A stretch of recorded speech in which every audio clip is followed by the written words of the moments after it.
Hello students, welcome to the special series. हम आज थोड़ा एमसीक्यू से हटके थ्योरेटिकल ओरिएंट पे जा रहे हैं। हम आज फिजिकल और इनऑर्गेनिक के कुछ फिजिकल के specifically numerical part of questions देखेंगे, न्यूमेरिकल एस्पेक्ट से, जो 2 मार्क्स 3 मार्क्स और 4 मार्क्स में आ सकते हैं। आपको अपनी प्रैक्टिस तो रखनी ही रखनी। ये थोड़े एडिशनल क्वेश्चंस हैं जिन पे हम थोड़ा फोकस ज़्यादा रखें, ठीक है। तो आइए बढ़ते क्वेश्चंस के साथ। पहले हम 2 मार्क का सेगमेंट देखते हैं जो न्यूमेरिकल ओरिएंटेड में बहुत इंपॉर्टेंट है। तो स्टार्ट करते हैं इलेक्ट्रोकेमिस्ट्री से। इलेक्ट्रोकेमिस्ट्री का वेटेज 2, 3 और 4 ऑप्शनल के साथ तीनों में पोर्शन में मिलेगा आपको देखने को। So calculate the EMF of the cell. EMF ढूंढना, हमें पूरी इक्वेशन दे रखी है। ईएमएफ यानी ईएमएफ, ई सेल ढूंढना है। ई सेल की जो वैल्यू रहती है वो किसके बराबर रहती है? E nought cell minus 0.059 upon n factor log of Q C, ठीक है। अगर आप ध्यान से इक्वेशन को देखोगे तो जो एन फैक्टर की वैल्यू है 0 से 2 जा रहा है, यानी n factor will be equal to 2। Nickel का ऑक्सीडेशन हो रहा है तो निकल क्यूसी में ऊपर होगा, दैट इज निकल +2 का कंसंट्रेशन ऊपर की तरफ होगा और Ag+ का कंसंट्रेशन नीचे की तरफ होगा विथ स्क्वायर। डन। अब हम बढ़ते आगे की तरफ कैलकुलेशन में। 1.05 ई नॉट सेल दे रखा है, माइनस 0.059 अपॉन एन फैक्टर 2 हो गया, लॉग ऑफ Ag पे +2 क्यों रखा है? क्योंकि आगे कोफिशिएंट 2 है। सॉलिड्स का कंसंट्रेशन हम अज्यूम नहीं करते क्योंकि इक्विलिब्रियम में हम उसे अज्यूम करते हैं 1 रहेगा। सो ये हो जाएगा 16 × 10 की पावर -2, ठीक है। इसको ऐसे लिख सकते हैं बेटा। और जो इसकी वैल्यू रहेगी वो रहेगी 2 × 10 की पावर -3 पर स्क्वायर के साथ। अब इसको सॉल्व करते हैं। 1.05 माइनस 0.059 अपॉन 2 लॉग ऑफ 16 × 10 की पावर -2 अपॉन 2 का स्क्वायर करेंगे तो 4, 10 की पावर -6 ऊपर कूद जाएगा, -6 ऊपर जाएगा, +6 हो जाएगा, 4 से 4 कट जाएगा। So value will come out to be 4 × 10 की पावर 4। डन। थोड़ा सा कैलकुलेशन हमें यूज़ करना पड़ेगा। कैलकुलेशन ही है क्योंकि हम सब्जेक्टिव पार्ट को कवर कर रहे हैं तो कैलकुलेशन आएगा ही आएगा, ठीक है। इसको सॉल्व करते हैं थोड़ा साइड में लेके। कैसे वैल्यू बन रही होगी? 1.05 माइनस 0.059 अपॉन 2 लॉग ऑफ 4 × 10 की पावर 4। इसको स्प्लिट कर देते हैं। सो log 4 प्लस log 10 की पावर 4। डन। log 4 की वैल्यू जो रहती है 0.062 प्लस 4, ठीक है। तो 4.602 इंटू 0.059 अपॉन 2 और ये 1.05 में से माइनस करना है, ठीक है बेटा।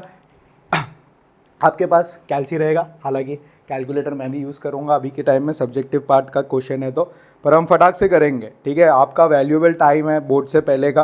कुछ ऐसे क्वेश्चंस हम लोग देख रहे हैं जो न्यूमेरिकल एस्पेक्ट के लिए बहुत इंपॉर्टेंट है। 4.602 डिवाइडेड बाई 2, ठीक है। तो इसकी जो वैल्यू आई बेटा 1.05 माइनस 0.135 आई। सो मैं 1.05 में से 0.135 को माइनस कर देता हूँ। So this will come out to be 0.915 और यूनिट हो जाएगी वोल्ट। डन। तो ये हमारे 2 मार्क का फर्स्ट न्यूमेरिकल सॉल्व हो गया। सो आपको एग्जैक्टली अपने बोर्ड में ऐसे ही सॉल्व करना है। पहले फार्मूला लिखना है, फार्मूलेज में वैल्यू डालना है, प्यार से डालना है, अच्छी तरह डालना है और फटाफट सॉल्व करना है। Next, the resistance of a conductivity cell containing 0.001 molar KCl solution is this much. resistance दे रखा है। what is the cell constant if the conductivity will be this much? cell constant ढूंढना है। तो cell constant is nothing but L/A के ratio को हम लोग, जो हमारी NCERT में G* की तरह दिखाया जाता है, किसकी तरह दिखाया जाता है? G*। तो हमें पता है कि resistance is equal to rho L/A रहता है बेटा। तो 1 upon resistance is equal to 1 upon rho A/L हो जाएगा। रेसिप्रोकल दोनों तरफ ले लिया मैंने। अब 1 upon resistivity is only kappa, that is known as specific conductivity या कंडक्टिविटी। और 1 अपॉन रेजिस्टेंस को वैसे का वैसा रहने देते, A अपॉन एल, एल उधर, A इधर और R को उधर ले लेते हैं। तो L upon A is equals to kappa conductivity into resistance. This becomes our equation. और L/A मतलब सेल कांस्टेंट, जिसको हम G* से इंडिकेट करते हैं। सो ये इंपॉर्टेंट MCQ के लिए भी है और सब्जेक्टिव पार्ट के लिए भी बहुत इंपॉर्टेंट है। सो आपको कंसंट्रेशन का तो कोई काम ही नहीं है, so L/A is equals to kappa की जो वैल्यू है बेटा वो कितनी दे रखी है? 0.146 इंटू 10 की पावर -3 साइमन सेंटीमीटर इनवर्स। और जो रेजिस्टेंस है वो दे रखा है 1500 ओम। अगर आपको ध्यान हो तो ओम इज अल्टीमेटली नथिंग बट, या मैं साइमन को ओम इनवर्स लिख लेता हूँ तो देखो साइमन और ओम दोनों की यूनिट कैंसल आउट हो जाएगी। Simon is nothing but it's ohm inverse only ना, ओम इनवर्स ही रहता है तो यूनिट तो कैंसिल आउट हो जाएगी। सो अब सेंटीमीटर इन्वर्स में आएगा आंसर, आप मल्टीप्लाई करोगे तो ये कितना हो जाएगा 0.146 इंटू 10 की पावर -3 इंटू 15 इंटू 10 की पावर 2, -3 + 2 10 की पावर -1 और 15 इंटू 0.146। डन बेटा, इसको कैलसी कर लेते फटाक से, कितनी वैल्यू आ रही है 15 इंटू 0.146, ठीक है, और 10 की पावर -1 है तो दिस विल 2.19 इंटू 10 की पावर -1 तो 0.219 centimetre inverse. This will be our ratio of L/A which is also known as cell constant, ठीक है। तो यही बड़े प्यार से हमारा 2 मार्क का सेकेंड क्वेश्चन जो इलेक्ट्रोकेमिस्ट्री से आ सकता है वो कंप्लीट हो गया। आगे बढ़ते हैं नेक्स्ट क्वेश्चन पे। The rate constant, chemical kinetics में भी 2 मार्क्स का एक क्वेश्चन ऑप्शनल हो सकता है। The rate constant of a decomposition of an hydrocarbon इतना दे रखा है। If the energy of activation मतलब E की वैल्यू जो दे रखी है हमें वो है। Find the pre exponential factor. Pre exponential factor हमें पता है, pre exponential factor is nothing but Arrhenius constant that is A। So हमें उसको ढूंढना है, तो बेसिक इक्वेशन हमें फॉलो करनी है, K = AE - EA/RT। हम लॉग के फॉर्म में अगर इस इक्वेशन को कई बार लिखें हैं तो इक्वेशन बनेगी log K = log A - EA/2.303 RT। बेटा ऐसे टाइप के क्वेश्चंस में सिर्फ और सिर्फ सब्स्टिट्यूशंस पे ध्यान देना है। एक बार आपने इक्वेशन सही से लिख दिया है तो प्रॉपरली सब्स्टिट्यूट करना, पेशेंस रखना, कैलकुलेशन एंड तक करना, फॉर्मूला सही होगा, आंसर सही ही आएगा, ठीक है। सो log A pre exponential factor ढूंढना है। सो मैं इसको इधर ले जाऊंगा, उसको इधर ले जाऊंगा, तो मैं इक्वेशन क्या लिख सकता हूँ बेटा, log A = ठीक है, माइनस इधर आएगा प्लस बन जाएगा, सिंपल सी बात है। सो log K + EA/2.303 RT। Done. अब वैल्यू सब्स्टिट्यूट करते। दूसरी बात जो बच्चे सब्जेक्टिव में कई बार स्किप कर देते हैं, वो 179.9 ही सब्स्टिट्यूट करते हैं। किलो मतलब 10 की पावर 3 फ्री में आता है बेटा, उस पर भी ध्यान देना है। K की वैल्यू हमें दे रखी है, लॉग में हम सब्स्टिट्यूट करेंगे 2.418 इंटू 10 की पावर -5 प्लस ये की जो वैल्यू है वो 179.9 इंटू 10 की पावर 3 डिवाइडेड बाई 2.303। याद रखना गैस कांस्टेंट 0.0821 नहीं होगा। एनर्जी में जब बात होती है तो थर्मोडायनेमिक्स का गैस कांस्टेंट यूज होता है, दैट इज 8.314 की वैल्यू यूज करेंगे। और टेम्परेचर जो बेटा है वो हमेशा केल्विन में होना चाहिए, और यहाँ पे केल्विन में दे भी रखा है। इतने प्यार से आपको चीज़ें लिखनी है और सॉल्व करनी है, तो हम बारी बारी सॉल्व करते हैं। पहले हम ये वाला पार्ट पूरा सॉल्व कर लेते। तो अगर आप ध्यान से देखोगे तो हमारी इक्वेशन 179,900 बन जाएगा, डिवाइडेड बाई 2.303 इंटू 8.314 इंटू 546। तो पहले मैं डिनोमिनेटर को सॉल्व कर लेता हूँ, कल पेपर है मैं जानता हूँ, तो थोड़ा सा कैलकुलेटिव पार्ट को आप स्किप भी कर सकते हो अपने एंड से वीडियो को आगे रख के, क्योंकि आपको पता है कि हमें वैल्यूज़ को ही सब्स्टिट्यूट करना है, बाकी तो हमारा काम हमें आता है, ठीक है। तो इसकी जो वैल्यू आएगी वो 10,454.33 है, तो 0.33 ले लेता हूँ, डन। और उसको मैं 17,9,900 से डिवाइड करता हूँ 10,000, ठीक है, 454.33। तो this complete value will come out to be 17.208, ठीक है बेटा। कितनी आ जाएगी 17.208। पैरेलली मैं इसको भी सॉल्व कर लेता हूँ, log A इंटू बी की पहले बेसिक प्रॉपर्टी यूज़ कर लेता हूँ। सो मैं क्या रखूँगा, log 2.418 प्लस log 10 की पावर -5 आगे आ जाएगा, -5 प्लस log 2.418, ठीक है। अब मेरे को सिंपली क्या करना है, -5 प्लस कितना वैल्यू दे रखा है बेटा, तो ढूंढते हम लोग इसमें log की वैल्यू। देखो मेरे पास कैलकुलेटर है, तो स्मार्टफोन वाला कैलकुलेटर है, तो मैं log ऐसे कैलकुलेट कर रहा हूँ। बाकी आपको वो इंटू वाला करके -1 और 3558 से डिवाइड करना है 13 टाइम्स, आप वो वाले से ही आप log निकाल सकते हो, ठीक है। थोड़ा फास्ट करना है ना सर, है ना हम लोग, ठीक है। तो log 2.418 की वैल्यू जो आई है वो आई है 0.383 और प्लस यहाँ पे 17.208 है। सो अब मैं पूरी चीज़ को कैलकुलेट करता हूँ, इसमें मैं कितना ऐड कर देता हूँ बेटा, plus 17.208 -5। So value will come out to be, ये पूरी वैल्यू जो कैलकुलेशन की आई है मैं इधर लिख लेता हूँ, log A = 12 कितनी आ गई बेटा, 12.59, दैट इज़ 12.6 रखता हूँ, क्लोज टू 12.6 रखता हूँ। अब ए ढूंढना है तो हम एंटी लॉग निकालेंगे। ये स्टेप लिखना है आपको, टेकिंग एंटी लॉग। तो ये जो पावर होता है वो बेस 10 रहता है लॉग का, वो पावर में चला जाएगा। तो a इज इक्वल्स टू 10 की पावर 12.6। डन। सो अब मैं इसकी वैल्यू को देखूंगा, सो अल्टीमेटली इसको स्प्लिट करके लिखूंगा तो 10 की पावर 0.6 इंटू 10 की पावर 12 लिख सकते हैं। डन। तो इसका एंटी लॉग हमें ढूंढना है, a की वैल्यू। ठीक है, 10 की पावर 0.6 का कैलकुलेशन करते कितना वैल्यू आ रहा है उसका, 10 की पावर 0.6। ठीक है, तो this will come out to be 3.98 into 10 की पावर 12, या आप 4 भी रख सकते हो। Arrhenius constant will be close enough to 4 into 10 की पावर 12। ठीक है, तो इसी के तहत हमारा केमिकल काइनेटिक्स ओरिएंटेड में कैलकुलेटिव क्वेश्चन कैसे 2 मार्क का आ सकता है वो हमने देखा। आगे बढ़ते हैं next. The half life of a radioactive DK of C14 is this much. If an archaeologist artifact containing a wood had only 80% of C14 found, estimate the age of the sample। देखो ये 2 mark के लिए भी आ सकता है और 3 mark के लिए भी आ सकता है, तो इस पर ध्यान देना। सिंपल फर्स्ट ऑर्डर की रिएक्शन यूज़ करनी है। 80% बचा है, यानी रिमेनिंग 80% है। सो हम पहले को 100 मानते, रिमेनिंग 80 मानते, और उसका हाफ लाइफ दे रखा है। हाफ लाइफ इसीलिए दे रखा है ताकि हम के ढूंढ सके। सो हमें फर्स्ट ऑर्डर के लिए के का फॉर्मूला पता रहता है, that is 0.693 upon half life that is 5730। T half हमारा ये दे रखा है। अब फर्स्ट ऑर्डर में हम सब्स्टिट्यूट करेंगे तो k is equals to 2.303 by T log of A0 by AT। आपको ऐसे मेंशन आउट करना है। ठीक है, मैं थोड़ा डायरेक्ट लिख रहा हूँ, बट आपको अपने स्टेटमेंट्स में डायरेक्टली मेंशन करना है, डायरेक्ट नहीं सब्स्टिट्यूट कर सकते। A0 की वैल्यू जो रहेगी वो 100 रहेगी, और रिमेनिंग कंसंट्रेशन जो है वो 80% बचा हुआ है। ठीक है, तो log 100 upon 80 is equals to 2.303 by time हमें ढूंढना है, कितना टाइम हुआ। के को मैंने आपको सिखाया था MCQ के परस्पेक्टिव से भी। 0.693 इज अल्टीमेटली 2.303 इंटू लॉग 2।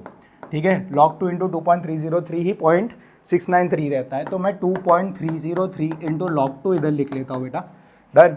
और डिवाइडेड बाई कितना करना है, 5730। 2.30 से 2.303 कैंसिल आउट हो गया, ये 0 से 0 कट गया, तो ये कितना हो जाएगा, लॉग 1.25। लॉग 1.25 हो गया।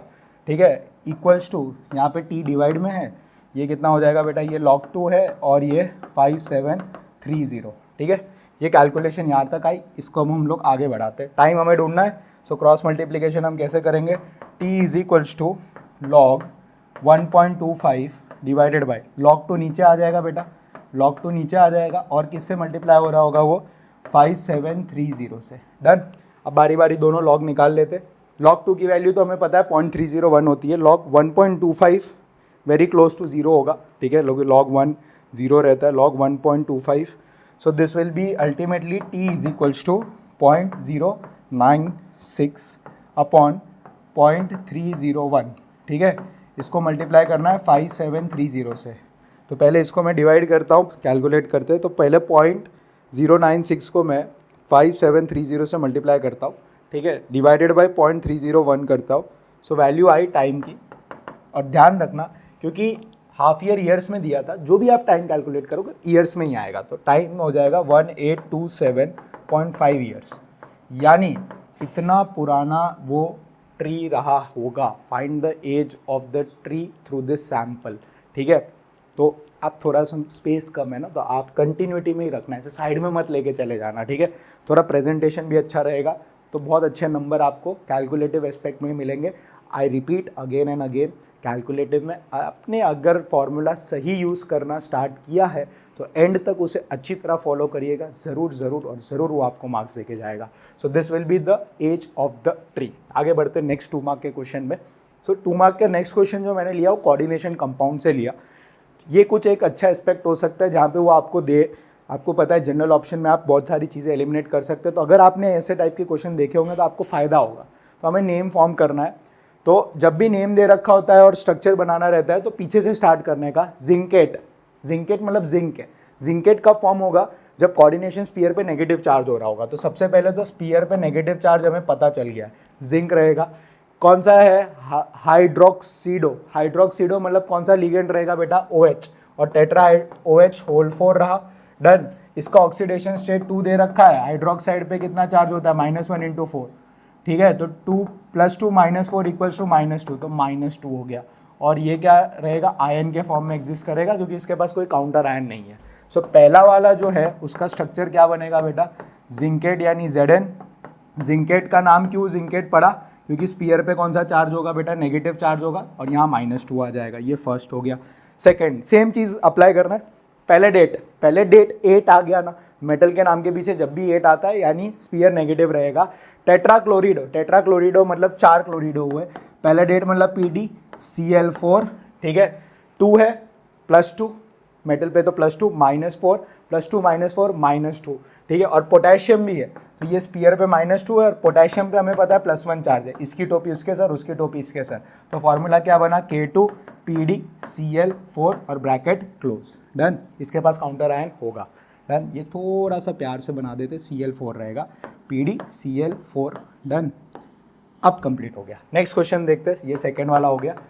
जो थर्ड वाला हो गया, पोटेशियम, काउंटर आयन यहाँ पे भी है, टेट्रासाइनाइडो निकलेट। 8 आ गया, निकलेट आ गया यानी निकल प्रेजेंट रहेगा, ठीक है। Na प्रेजेंट रहा, टेट्रासाइनाइडो Cn ग्रुप रहेगा, 4 रहा। ये +2 का स्टेट है, -4 का है, ओवरऑल चार्ज -2, पोटेशियम पे +1, क्रॉस मल्टीप्लाई करा, सो K2NiCN4, ठीक है। ये हमारा स्पीयर का फॉर्मूला हो जाएगा for the third part. Next question देखते। प्रैक्टिस रखना, इंस्टेंटेनियसली क्वेश्चन बनेंगे, मज़ा आ जाएगा पेपर में। बस हमें फीलिंग आनी चाहिए कि हमें आ रहा है। कॉन्फिडेंस बिल्कुल लो मत करना, और सुबह बाबा जोड़ू के सेशन में ज़रूर जुड़ना।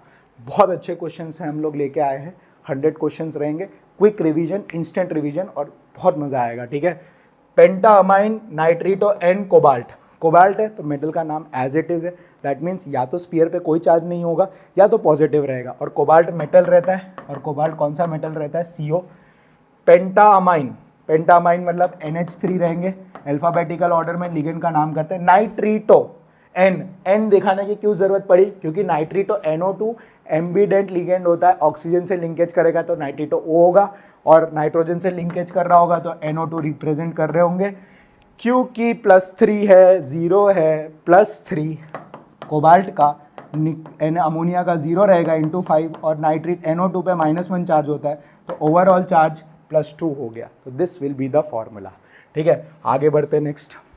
Discuss the nature of metal carbonyl. ये बहुत इंपॉर्टेंट क्वेश्चन है, ठीक है, वेरी इंपॉर्टेंट। लास्ट ईयर के रिस्पेक्ट में भी था, 2 मार्क के रिस्पेक्ट में कोऑर्डिनेशन ये बहुत अच्छा क्वेश्चन पूछ सकता है। जैसे हमें पता है कि मेटल के कुछ ऑर्बिटल्स, आपने लास्ट का डायग्राम देखा होगा, ठीक है, ऐसा कुछ बॉन्डिंग ऑर्बिटल्स और एंटी बॉन्डिंग ऑर्बिटल्स कार्बोनिल में डबल बॉन्ड बनाया है। मैं ऑक्सीजन साइड के ऑर्बिटल्स नहीं बना रहा हूँ, ठीक है, आई होप आप समझ पा रहे होगे। सो इधर जो कार्बन के पास इलेक्ट्रॉन्स प्रेजेंट है वो मेटल्स के साथ जो बॉन्ड बना रहे होते हैं, मेटल कार्बोनिल में आपको ऐसे स्टेटमेंट लिखना होगा। पहला जो स्टेटमेंट होगा वो ये मेंशन कर रहा होगा, मेटल और कार्बन के बीच में फॉर्म सिग्मा बॉन्ड। कौन सा बॉन्ड बनता है बेटा, sigma bond. And how is sigma bond formed, when carbon donates, ठीक है, its electron pair to metal's vacant orbital. तो ये कौन से टाइप की बॉन्डिंग बन रही होगी, इधर जो फ्लैट बॉन्डिंग बन रही है वो सिग्मा बॉन्डिंग बन रही है। जो ये लोन पेयर वो उसको डोनेट कर रहा होगा वेकेंट ऑर्बिटल में, सिग्मा बॉन्ड बन रहा होगा, sigma.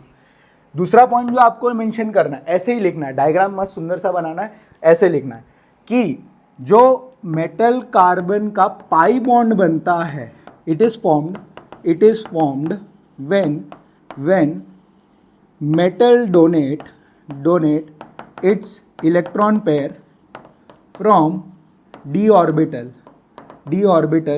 to anti bonding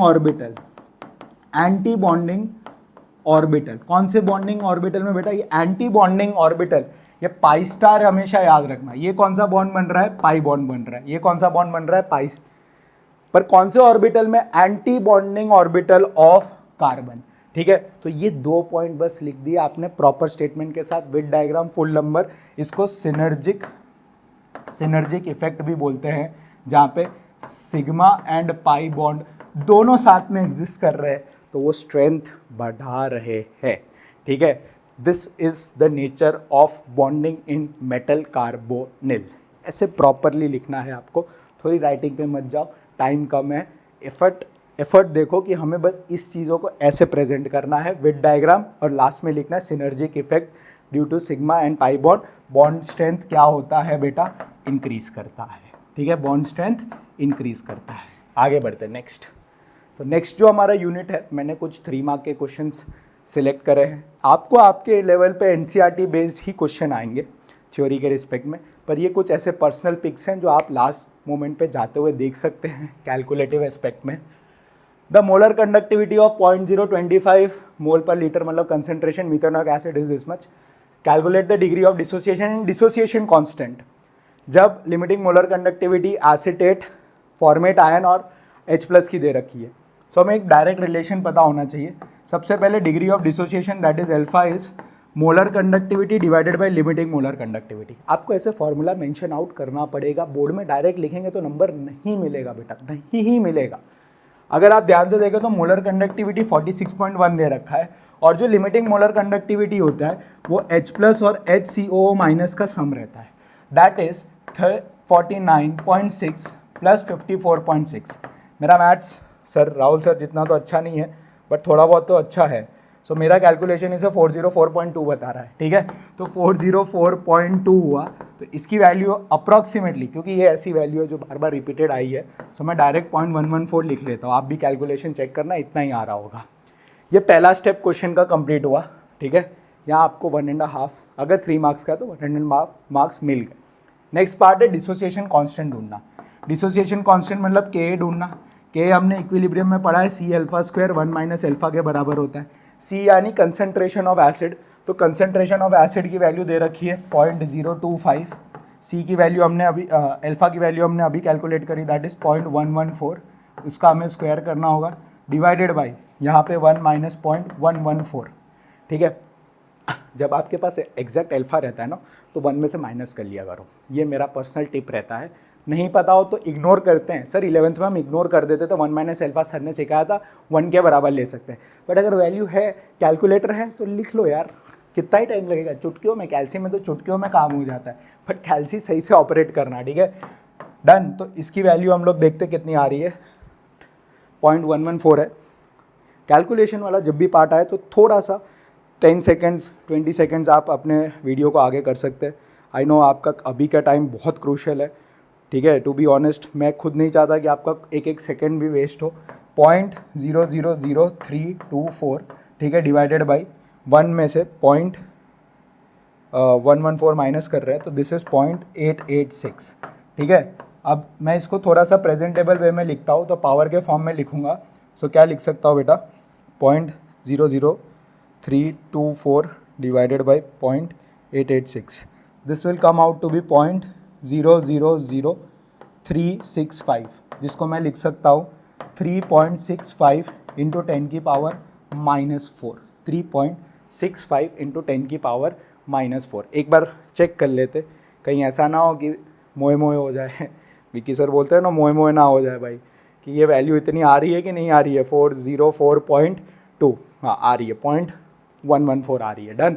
so this will be our equilibrium constant. तो जब भी ऐसे टाइप का क्वेश्चन आएगा तो हमें ऐसे अप्रोच करना है प्रॉपरली, बढ़िया तरीके से, फुल नंबर देके जाएगा। नेक्स्ट क्वेश्चन देखते हैं। 3 इलेक्ट्रोलाइट सेल, बहुत इंपॉर्टेंट क्वेश्चन है।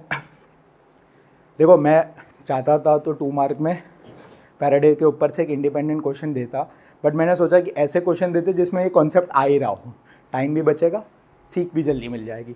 ABC containing this solutions are connected into series में कनेक्ट है तो करंट सेम रहेगा, टाइम भी सेम रहेगा। A steady current of 1.5 ampere is pass through 1.4 gram of silver is deposited at cathode. Metals हमेशा deposit होते हैं, कैथोड पे डिपॉजिट होते हैं। How long the current flow, तो यहाँ पे फर्स्ट जो पार्ट रहेगा वहाँ पे हमें फैराडे का फर्स्ट लॉ यूज़ करना पड़ेगा, W is equals to ZIT, जहाँ पे वेट डिपॉजिटेड, Z मतलब इलेक्ट्रोकेमिकल कांस्टेंट रहता है, जो किसके बराबर होता है, equivalent weight divided by 96500। I मतलब करंट हुआ और T मतलब टाइम हुआ। टाइम हमेशा सेकंड में होना चाहिए, I हमेशा एम्पियर में होना चाहिए, ये बात ध्यान देना। तो कौन डिपॉजिट हो रहा है, 3 सेल है जो ऐसे डिजाइन होंगे, और तीनों सेल किस में कनेक्टेड है, सीरीज में है। एक में AgNO3 है, तो AgNO3 में से Ag डिपॉजिट जो हो रहा है, वेट ऑफ Ag जो डिपॉजिट है वो कितना बेटा 1.45 ग्राम है। तो ध्यान से देखते हैं, वेट 1.45 इक्विवेलेंट वेट, किसी भी मेटल का इक्विवेलेंट वेट किसके बराबर होता है, molecular mass divided by N factor. So silver का मॉलिक्यूलर मास हमें पता होना चाहिए 108 होता है, और उसका एन फैक्टर यानी Ag प्लस एक इलेक्ट्रॉन लेके Ag में डिपॉजिट हो रहा है, तो एन फैक्टर की वैल्यू 1 हो जाएगी। तो 108 डिवाइडेड बाय 1 इंटू 96500 इंटू आई की वैल्यू 1.5 है, ठीक है। मैं कैलकुलेटिव परस्पेक्टिव से 3/2 ले लेता हूँ इंटू टाइम, ठीक है, और ये 1.45 हो गया, ठीक है बेटा। तो मैं बहुत प्यार से इसको सॉल्व कर लेंगे। 3/2 है तो पहले इसको यहाँ से कट कर लो, तो ये 54 हो जाएगा ना। अब इसको हम लोग कैलसी से टाइम ढूंढते हैं, तो कितना टाइम आ रहा है, 1.45 इंटू 96500 डिवाइडेड बाई 54 इंटू ये 1.5 नहीं लेंगे, अभी हम 3 लेंगे। ये टाइम होगा जो सेकेंड्स में आ रहा होगा, काफ़ी बड़ा टाइम है। 1.45 इंटू 96500, ठीक है, डिवाइडेड बाई 54 इंटू 3 अगर हम कैलकुलेटिवली देखें तो 162 होता है, तो डिवाइडेड बाई 162। तो एग्जैक्टली बेटा टाइम इन सेकेंड्स जो आया वो आया 863.7 सेकेंड्स, ठीक है। आप चाहो तो इसको मिनट में कन्वर्ट कर सकते हो, डिवाइडेड बाई क्या करके 60 डिवाइड करके, तो 14 पॉइंट समथिंग मिनट आ रहा होगा। मिनट में अगर टाइम चाहिए होता तो कितना आता, 14.4 मिनट्स आ रहा होता। क्वेश्चन ने पूछा है तो मिनट्स में कन्वर्ट करो वरना चलेगा, ठीक है। तो सेकेंड्स में भी answer is fine. Next part इस क्वेश्चन का देखते हैं, what mass of copper and zinc are deposited. मतलब हमारे को ये तो इतना पता चला कि कितना टाइम लगेगा। अब आप चाहो तो इस क्वेश्चन को इसी तरीके से जिंक और उसके लिए आप यूज़ करके कर सकते हो, बट एक छोटा सा और आप टेक्निक को इस्तेमाल कर सकते हो। बहुत सिंपल सी टेक्निक है, वो टेक्निक कुछ होता नहीं है। आपको फैराडे का जो सेकेंड लॉ है that is W2 upon equivalent weight 2 is equals to W3 upon equivalent weight 3 is equals to W1 upon equivalent weight 1। इस तरीके से यूज़ करना है कि नहीं, एक अननोन वेट एक नोन वेट पता रहेगा तो दूसरा अननोन वेट मिल जाएगा इस इक्वेशन के हिसाब से। तो मुझे Ag का वेट पता है कितना डिपॉजिट हो रहा है, सो Ag का वेट जो है वो 1.45 डिपॉजिट हो रहा है, ठीक है। सो ये मेरा WAG बन जाएगा। इसका इक्विवेलेंट वेट किसके बराबर होता है बेटा, इक्विवेलेंट वेट उसका किसके बराबर होगा, 108, एन फैक्टर तो 1 रहा, वो किसके बराबर होगा, जो अननोन है। अननोन वेट लेट से पहले मैं कॉपर का ढूंढता हूँ, तो Cu का ढूंढता हूँ। कॉपर का गिवन वेट इक्विवेलेंट वेट ढूंढना है तो 63.5 उसका एटॉमिक मास होता है डिवाइडेड बाई 2। कॉपर का 63.5 होता है और जिंक का 65.5 होता है। तो मैं इसको यूज़ करूँगा तो 2 ऊपर चला जाएगा, तो weight of copper is equals to 1.45, ठीक है, यहाँ पे divided by 108 into 63.5 divided by 2, ठीक है। ये वेट ऑफ कॉपर हो जाएगा यहाँ पे। तो इसका कैलकुलेशन फटाक से हम लोग देखते कितना आ रहा है। कैलकुलेशन पार्ट को आप 10 सेकेंड्स हमेशा आगे रखो। 10 सेकेंड 20 सेकेंड्स का जो यूट्यूब आपको फैसिलिटी देता है ना, टुक टुक टुक करके आगे ले जाने का, बस उसको थोड़ा कैलकुलेशन पोर्शन को आप आगे रखोगे तो कोई दिक्कत नहीं है, मुझे बुरा नहीं लगेगा, ठीक है। 108 इंटू 2 कर रहे हैं तो दैट विल बी 216। तो इसकी वैल्यू कितनी आ गई बेटा, 0.42 ग्राम। तो जो हमारा कॉपर डिपॉजिट होगा वो 0.42 ग्राम डिपॉजिट होगा। डन। सिमिलरली हम ये किसके लिए ढूंढ सकते हैं, ये हमारे क्वेश्चन का सेकेंड पार्ट हुआ, सेकेंड का फर्स्ट पार्ट हुआ। सेकेंड में थर्ड पार्ट भी है कि आप जिंक के लिए ढूंढो, तो जिंक के लिए सेम चीज़ करनी होगी। सो 1.45 वेट ऑफ Ag होगा, 108 होगा, और यहाँ पे वेट ऑफ जिंक डिपॉजिट 65.5 और उसका एन फैक्टर 2 होता है। डन। तो सिमिलर प्रोसेस आपको लगाना है, तो weight of zinc will be equal to 1.45 into 65.5 divided by 108 into 2। नीचे वाली चीज़ तो सेम ही रही, सो ये 216 ही रहा, ऊपर वाली चीज़ में थोड़ा सा कैलकुलेशन चेंज आएगा। तो देखते कितना आता है। दिया है बेटा 1.45 इंटू 65.5, तो 94.945 डिवाइडेड बाई 216, तो value will come out to be 0.439 gram, ठीक है। ये वेट ऑफ Ag डिपॉजिट होगा, sorry weight of zinc deposit होगा। डन। ऊपर वाली वैल्यू कितनी थी बेटा, मैं लिख देता हूँ 1.45 into 65.5, that will be equal to 94.975। Done. Best proper नीचे, ठीक है, साइड में नहीं। डन। आगे बढ़ते हैं नेक्स्ट पार्ट पे। सॉल्यूशन का जो 3 मार्क का क्वेश्चन है वो कैसे आ सकता है, तो ये देखते हैं हम लोग। The vapour pressure of water at is this much at 300 kelvin, मतलब P0 की वैल्यू आपको दे रखी है। Calculate the vapour pressure of 1 molar of solution of a non volatile solute, यानी आपको PS ढूंढना है, वेपर प्रेशर ऑफ सॉल्यूशन ढूंढना है 1 मोलर किसी भी सॉल्यूशन का। तो 1 मोलर का बेसिक मतलब क्या होता है, 1 मोलर मतलब 1 मोल्स ऑफ सॉल्यूट प्रेजेंट है, नॉन वोलेटाइल सॉल्यूट है, यानी आई की वैल्यू 1 होगी, आई की वैल्यू 1 होगी, किसमें प्रेजेंट है, इन 1 kg of water, in 1 kg of water, या मैं 1 kg ऑफ सॉल्वेंट बोल लेता हूँ।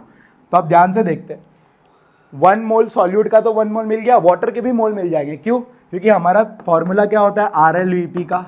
आपको समझ आ जाना चाहिए, जब भी खेल प्रेशर में चलेगा तो RLVP यूज करना है, that is P0 minus PS divided by P0 is equals to I into mole fraction of solute. I के साथ फॉर्मूला हमेशा लिखने की हैबिट रखी है, हमेशा, क्योंकि I 1 है तो यहाँ पे वही हो जाएगा। तो moles of solute, mole fraction of solute किसके बराबर हो जाएगा, moles of solute divided by moles of solute plus moles of solvent लिखा जाएगा। बेटा एकदम सही बात है कि नहीं। 1 kg ऑफ वाटर है तो वाटर के मोल्स आप तुरंत ढूंढ लोगे, वाटर के मोल्स कितने हो जाएंगे बेटा, 1 kg मतलब 1000 ग्राम डिवाइडेड बाई 18, इसकी कैलकुलेशन 55.55 आती है, कितनी आती है बेटा 55.55। अब P0 की वैल्यू आपको दे रखी है, तो कितनी दे रखी है 12.3, PS हमें ढूंढना है, यहाँ पे वापस 12.3 हो जाएगा, डन। ध्यान देना है किलो पास्कल है, तो हमारा जो फाइनल आंसर आएगा सॉल्यूशन का वो भी किलो पास्कल में ही आएगा, आने दो सर, कोई टेंशन की बात नहीं है।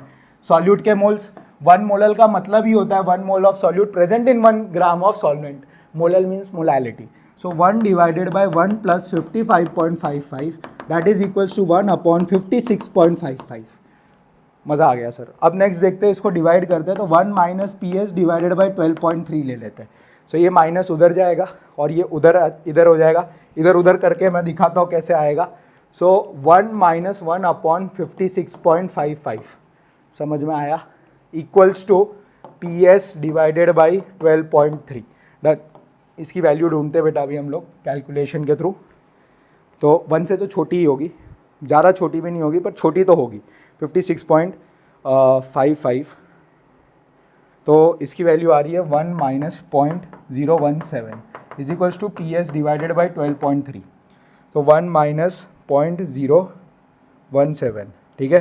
तो इसकी वैल्यू आई बेटा 0.983 is equals to PS divided by 12.3। अब मुझे PS ढूंढना है तो क्रॉस मल्टीप्लाई करना है, तो 12.3 इंटू 0.983। कैलकुलेशन आप थोड़ा स्किप कर सकते हो, बुरा नहीं लगेगा सर को, बुरा नहीं लगेगा, ठीक है। 12.09 किलो पास्कल, ठीक है, किलो पास्कल। फाइनल आंसर क्या आएगा बेटा 12.09 किलो पास्कल PS मतलब वेपर प्रेशर ऑफ सॉल्यूशन, ठीक है। RLVP का क्वेश्चन बहुत अच्छा क्वेश्चन है, स्टैंडर्ड क्वेश्चन है, इसको प्लीज़ आप सॉल्व करिएगा। ये कैलकुलेटिव एस्पेक्ट है जो हमें ध्यान देने का है, कंटिन्यूटी ही है, नीचे तक ही जाने का है, ठीक है। वो तो जगह नहीं है इसलिए साइड में लिया मैंने, तो ध्यान देना इस चीज़ पे। और हमेशा RLVP में PS की वैल्यू P0 से कम ही रहेगी, ये ध्यान देना। कभी 12.3 से ज़्यादा आ रहा होगा गलत कर रहे होगे, एक बार कैलकुलेशन चेक कर लेना। नेक्स्ट क्वेश्चन देखते बेटा, benzene and टॉलिन form an ideal solution, ठीक है। बेंजीन और टॉलिन क्या फॉर्म कर रहा है, ideal solution over an entire range of composition. The vapour pressure of pure benzene is this much and this much, calculate the mole fraction of benzene in vapour phase if 80 gram of benzene is mix with 100 gram of टॉलिन। ये बहुत अच्छा question है क्योंकि vapour phase में हमें मोल fraction ढूंढना है। So Raoult's law का एप्लीकेशन हो जाएगा। So P total is equals to P0A into XA plus P0B into XB। ध्यान देना XA और XB जो है वो मोल फ्रैक्शन लिक्विड स्टेट में बताते हैं, और मैं अपने पर्सनल नोटेशन के लिए YA मतलब थोड़ा स्टाइल में YA लिखता हूँ। सो ये होता है वेपर फेज में मोल फ्रैक्शन, और वेपर फेज में मोल फ्रैक्शन डाल्टन भैया देके गए थे, डाल्टन भैया 11 स्टैंडर्ड पुरानी बुक के हिसाब से, ठीक है। तो अब चेक करते हैं। सो पहले तो P टोटल हमें पता होना चाहिए, पहले तो हमें क्या पता होना चाहिए बेटा, P टोटल पता होना चाहिए। सो कैसे ढूंढेंगे हम लोग P टोटल, मोल फ्रैक्शन, पहले मोल फ्रैक्शन ढूंढ लेते। तो 80 ग्राम ऑफ बेंजीन को हम A मान लेते, और बेंजीन का मॉलिक्यूलर फॉर्मूला होता है C6H6, यानी उसका मॉलिक्यूलर मास हो जाएगा 78, 12 6 72 प्लस 6। और टॉलिन जो रहता है, टॉलिन को हम B एज्यूम कर लेते हैं, उसका जो मॉलिक्यूलर फार्मूला रहेगा वो C7H5 है ना, 8 हो जाएगा, C7H8। तो मॉलिक्यूलर मास जो रहेगा 7 12 7 84 और 8 करेंगे तो 92 ग्राम हो गया, 92 ग्राम पर मोल हो गया, ठीक है। यूनिट आपको लिखनी है, तो आपको रिस्पेक्टिव मोल्स ढूंढने हैं। सो अगर मैं बेंजीन के मोल्स की बात करूँ, ये तो लिक्विड स्टेट में प्रेजेंट है, तो 80 डिवाइडेड बाई 78 और 90 100 ग्राम है ना टॉलिन का, तो यहाँ पे मैं लिखूँगा 100 डिवाइडेड बाई 92। फटाक से इसका कैलकुलेशन को थोड़ा आप आगे कर सकते हो। ये वाला वीडियो सिर्फ आपके कुछ ऐसे न्यूमेरिकल्स के रिस्पेक्ट में है जिनको बच्चों को लग रहा है कि हमें थोड़ा सा न्यूमेरिकल पार्ट में दिक्कत हो रही है, या कैसे टाइप का क्वेश्चन आएगा इन ऑर्गेनिक या इनऑर्गेनिक के रिस्पेक्ट में। सो उन बच्चों के लिए बहुत हेल्पफुल रहेगा। सो ये दोनों के रिस्पेक्टिव मोल्स आ गए, तो आप टोटल मोल्स भी ढूंढ सकते हो। तो टोटल मोल 1.02 प्लस 1.086 हो जाएगा, जिसकी वैल्यू आप ऐड करोगे। सो कितनी हो रही होगी बेटा? 1.086 plus 1.02 2.106। This will be the total moles. ठीक है, अब टोटल मोल्स क्यों चाहिए सर? मोल फ्रैक्शन के लिए टोटल मोल्स तो हमेशा रिक्वायर्ड रहता है। क्या ढूंढने को बोला है? Calculate the mole fraction of benzene in vapour phase. उसके लिए पहले तो पी टोटल होना चाहिए। So P total is equals to P nought है। बेंजीन का प्योर प्रेशर कितना दे रखा है बेटा? 50.71। उसका जाए मतलब mole fraction in liquid state ढूंढना है, तो उसके मोल्स कितने हैं बेंजीन के? 1.02 डिवाइडेड बाई 2.106। ठीक है, प्लस टॉलिन का कितना दे रखा है बेटा? 32.06 इंटू 1.086 डिवाइडेड बाई 2.106। ठीक है, हालांकि आप एक का मोल फ्रैक्शन ढूंढ के दूसरे को 1 में से माइनस करोगे तो भी वही कैलकुलेशन आएगी। सो यहाँ से मेरे को पी टोटल मिल जाएगा बेटा। तो पी टोटल की वैल्यू फटाक से गिन लेते कितनी हो रही है। 1.02 divided by 2.106 0.484। This is the mole fraction of benzene in gaseous in liquid state. ठीक है, इसको मैं 50.71 से मल्टीप्लाई करता हूँ। सो बेटा वैल्यू कितनी आ गई? 24.56। अब ध्यान से रखना कि अगर इसकी वैल्यू 0.48 है, सो नेचुरल सी बात है इसकी वैल्यू ऑटोमेटिकली 0.52 में लिख सकता हूँ। आप कैलकुलेशन चेक भी कर सकते हो, उतनी ही आएगी। 2.106 0.515 मतलब 0.52 ही रखते, और 0.52 इंटू 32.06 करना है। ठीक है, इसको 32.06 से मल्टीप्लाई करते तो वैल्यू कितनी आ गई इसकी? 16.53, और उसमें 24 को ऐड कर देते, तो 24.56 को ऐड करते, तो टोटल प्रेशर जो रहेगा सॉल्यूशन के ऊपर वो 41 रहेगा। कितना रहेगा बेटा? पी टोटल 41 रहा। तो हमने फाइनली राउल्स लॉ के अकॉर्डिंग टोटल प्रेशर ढूंढ लिया। थोड़ा कैलकुलेटिव है, लेंदी है, बट आप आगे ओमिट करके कर सकते हो अगर आपको स्टेप्स पता हो तो। Now comes the major step, vapour phase in मतलब बेंजीन का वेपर फेज में मोल फ्रैक्शन ढूंढना है। यहाँ पे हमें डाल्टन्स का लॉ याद आना चाहिए।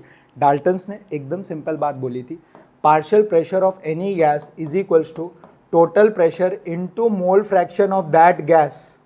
डाल्टन ने 11th स्टैंडर्ड में ये स्टेटमेंट बोला था, partial pressure of any gas is equals to total pressure into mole fraction of that gas in gaseous state. ठीक है बेटा। सो हमें पीए पता है, पीए मतलब बेंजीन का ही प्रेशर, तो वो तो हमें राउल्ट भी बोला। दोनों ने सेम बातें बोली बट अलग अलग तरीके से बोली। सो पीए बेंजीन के लिए मैंने पहले ए को मेंशन कर रखा है, वो बेंजीन है, वो 24.56 है। पी टोटल हमने कैलकुलेट कर दिया है, यानी mole fraction in gaseous state आ जाएगा sir 24.56 divided by 41 is equals to mole fraction in gaseous state. तो इसकी कैलकुलेशन करते तो कितनी वैल्यू आ रही है बेटा? 24.56 divided by 41। So this will come out to be 0.599, जिसको मैं अप्रॉक्सीमेटली 0.6 अज्यूम करता हूँ। कितना अज्यूम करता हूँ बेटा? 0.6। ये रहेगा मोल fraction of benzene in gaseous state. ठीक है, क्वेश्चंस आपको ऐसे ही सॉल्व करने हैं थ्योरेटिकल, बड़े प्यार से फॉर्मूलेस में बिलीव रख के एंड तक कैलकुलेशन को प्रॉपरली करना, अपने आप आंसर आएगा। नेक्स्ट क्वेश्चन पे बढ़ते। Determine the amount of CaCl2 dissolved in 2.5 litre of water so that the osmotic pressure इतना बन जाए और टेम्परेचर 27 डिग्री सेल्सियस रहे। आई की वैल्यू ऑलरेडी दे रखा है क्योंकि इलेक्ट्रोलाइट सॉल्यूट है। सो ऑस्मोटिक प्रेशर की value pi is equals to ICRT रहता है। सो पाई की वैल्यू ऑलरेडी 0.75 ATM दे रखा है। ध्यान देना, अगर प्रेशर ATM में दे रखा है सो I 2.47 हो जाएगा। कंसनट्रेशन C मतलब concentration, and concentration is nothing but moles upon volume of solution. तो वॉल्यूम ऑफ सॉल्यूशन तो 2.5 दे रखा है, लेट्स चेक, हमें क्या देना है, अमाउंट बताना है। So amount can be moles also और वेट ऑल्सो, रिस्क मत लेना बोर्ड में, मोल्स ढूंढने के बाद उसको वेट में कन्वर्ट कर ही लेना, ठीक है। CaCl2 का मॉलिकुलर मास आप ऐसे ही ढूंढ लोगे यार। कैल्शियम का 40, 35.5 इंटू 2, 35.5 इंटू 2 करेंगे तो 71 प्लस 40, तो ये कितना हो जाएगा 1, और 7 में 4 ऐड करेंगे तो 111, 3 1 आ गए, सही है कि नहीं। तो मैं यहाँ पे कंसेंट्रेशन में पहले मोल्स ढूंढ लेता हूँ, moles upon volume of solution 2.5 हो जाएगा। आर, क्योंकि ATM में दे रखा है तो आर की वैल्यू जो मैं यूज़ करूँगा वो गैस कांस्टेंट 0.0821 यूज़ करूँगा, 0.0821। टेम्परेचर हमेशा केल्विन में होना चाहिए, 27 डिग्री सेल्सियस में 273 ऐड करके 300 उसे फॉर्म कर देता हूँ बेटा। तो अब मैं कैलकुलेशन को एक बार चेक कर लेता हूँ कितनी वैल्यू आ रही है। पहले मैं पूरा RHS को देखता हूँ, तो 2.47 इंटू 0.0821 इंटू 300, ठीक है, डिवाइडेड बाई 2.5, तो पूरी वैल्यू जो इसकी आई वो आई 24.33 इंटू मोल्स, डन। और ये कितना आया बेटा 0.75, डन। अब मैं सिंपल इसको मोल्स को कैलकुलेट करने के लिए इसको डिवाइड करूँगा, 0.75 डिवाइडेड बाई 24.33, तो बेटा मोल्स आ गए 0.030 मोल्स आ गए CaCl2 के। हम मोल्स तक रुकेंगे नहीं, थोड़ा एक फर्दर स्टेप, हालांकि ये क्वेश्चन 2 मार्क के रिस्पेक्ट पे भी हो सकता था, बट मैंने इसको 3 मार्क में रखा। ऑस्मोटिक प्रेशर थोड़ा सा अंडररेटेड रहता है, तो कभी कभी आ भी सकता है आपको जनरल ऑप्शन के फॉर्म में।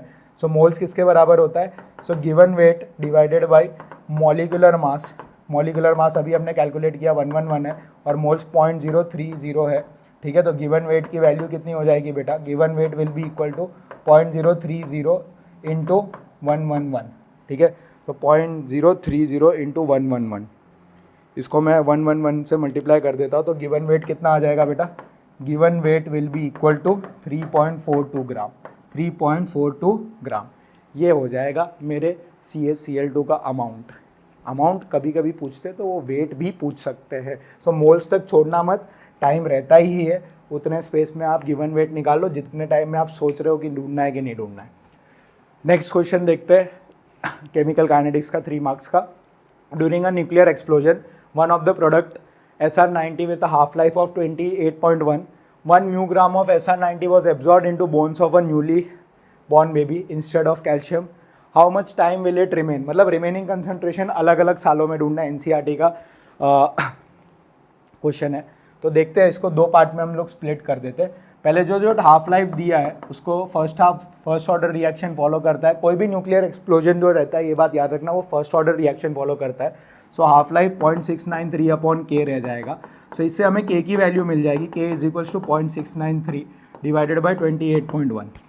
अब 10 ईयर्स बाद कितना रिमेनिंग रहता है, तो 10 ईयर्स बाद का केस अगर हम देखेंगे, so K is equals to 2.303 by T10 मतलब 10 साल बाद कितना बचता है, तो टाइम जो रहेगा उसको मैं 10 के बराबर सब्स्टिट्यूट कर लेता हूँ। तो यहाँ पे 10 years log of A0 by A0 जो रहेगा वो 1 म्यू ग्राम ही रहता है, और 80 को 80 रहने देते हैं। हम आंसर को म्यू ग्राम में ही कैलकुलेट करेंगे, ठीक है।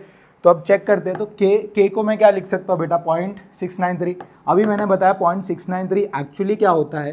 देखो, अगर आपकी प्रैक्टिस नहीं होगी 0.693 को 2.303 इंटू log 2 लिखने की, तो नया एक्सपेरिमेंट अभी एग्जाम के टाइम पे बिल्कुल मत करना, आप कैल्सी यूज़ कर लेना।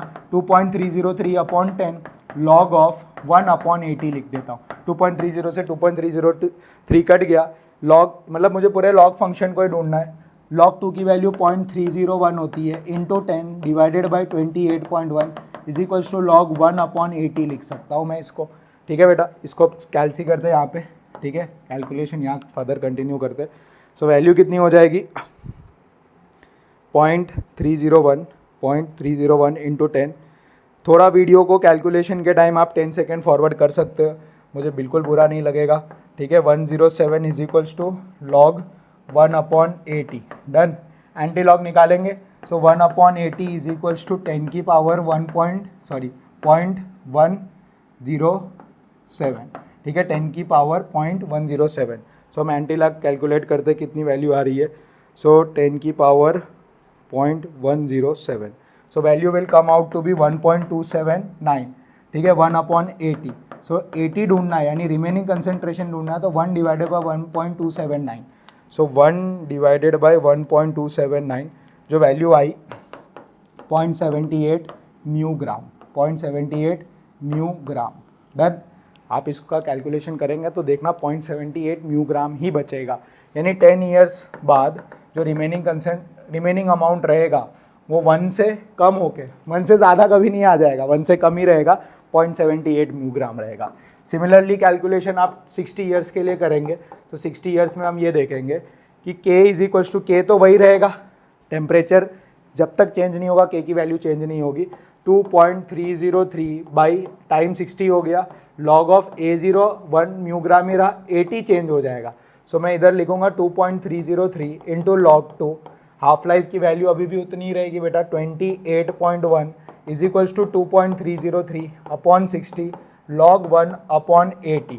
2.30 से 2.303 कट गया तो काट दो, और यहाँ पे कितनी आ जाएगी 0.301 into 60 divided by 28.1 is equals to log 1 upon 80। Done. अब थोड़ा कैलकुलेशन चेक करते क्या आ रहा है इसका, तो 0.301 इंटू कैलकुलेशन के टाइम आगे बढ़ सकते हो, ठीक है, थोड़ा सा फास्ट फॉरवर्ड कर सकते हो, 0.64 is equals to log 1 upon 80, ठीक है। एंटी लॉग इधर ढूंढना है तो मैं यहाँ कंटिन्यू करता हूँ, तो 10 की पावर, ठीक है, कैल्सी में एंटी लॉग ढूंढना आता है ना, कमेंट कर देना, ठीक है, ताकि अगर नहीं आता होगा तो पिन कमेंट कर दिया जाएगा कि कैसे ढूंढा जाता है, ठीक है। 0.64, so value will come out to be, इसको एक्सप्रेस ऐसे करेंगे कि 1 अपॉन 80 इज इक्वल्स टू 10 की पावर 0.64, तो 4.365 1 अपॉन 80, सो 80 की वैल्यू हो जाएगी 1 अपॉन 4.365, तो मैं इसको डिवाइड करता हूँ 1 डिवाइडेड बाई 4.365, तो 80 will be coming out to be 0.229 mu gram, यानी 60 ईयर्स बाद उसके बोन्स में इतना अमाउंट बचा होगा। थोड़ा कैलकुलेटिव है, chemical kinetics, electrochemistry solution, physical के जब थ्योरी में आएंगे तो कैलकुलेटिव पर्सपेक्टिव से आएंगे तो लंबे ही आएंगे, ठीक है। तो कमेंट कर देना अगर एंटी लॉग लॉग निकालना नहीं आ रहा तो हम लोग उसको बता देंगे, ठीक है, पिन कमेंट कर देंगे। आगे बढ़ते हैं नेक्स्ट क्वेश्चन पे। बहुत स्टैंडर्ड क्वेश्चन है, इसके जैसा ही क्वेश्चन लास्ट ईयर आया था, एनसीईआरटी का ही था, SO2Cl2 के लिए रिस्पेक्ट में था। ये एनसीईआरटी में एजो आइसोप्रोपेन टू हेक्सेन है। एजो आइसोप्रोपेन का स्ट्रक्चर बनाने में हमें बेटा ध्यान रखना है CH3 whole twice CH, azo group मतलब नाइट्रोजन के बीच में डबल बॉन्ड रहता है तो उसको एजो फंक्शनल बोलते हैं। एजो डाइज अमाइंस चैप्टर में ऑलरेडी हमने पढ़ रखा है। जब मैं इसको रिएक्शन करवा रहा हूँ तो वो हेक्सेन बना रहा है, हेक्सेन मतलब C6H14 और कौन सी गैस लिबरेट कर रहा है N2। अगर आप ध्यान दोगे तो रिएक्शन ऑलरेडी बैलेंस्ड है। अलग अलग डेटा पे 0 सेकेंड पे टोटल प्रेशर इतना दे रखा था, ठीक है, और इस पे इतना दे रखा था, ये भी गैसियस स्टेट में, ये भी गैसियस स्टेट में और ये भी गैसियस स्टेट में, ये ध्यान देना हमें। तो चलो चेक करते हैं कैसे हम फॉर्म करेंगे। कैसे पता चला सर ये गैसियस स्टेट में? तो 0 टाइम में तो प्रोडक्ट कुछ बना ही नहीं ना, यानी रिएक्टेंट का प्रेशर है, यानी रिएक्टेंट गैस में होगा तभी तो प्रेशर होगा, सॉलिड लिक्विड में तो प्रेशर ही नहीं होता।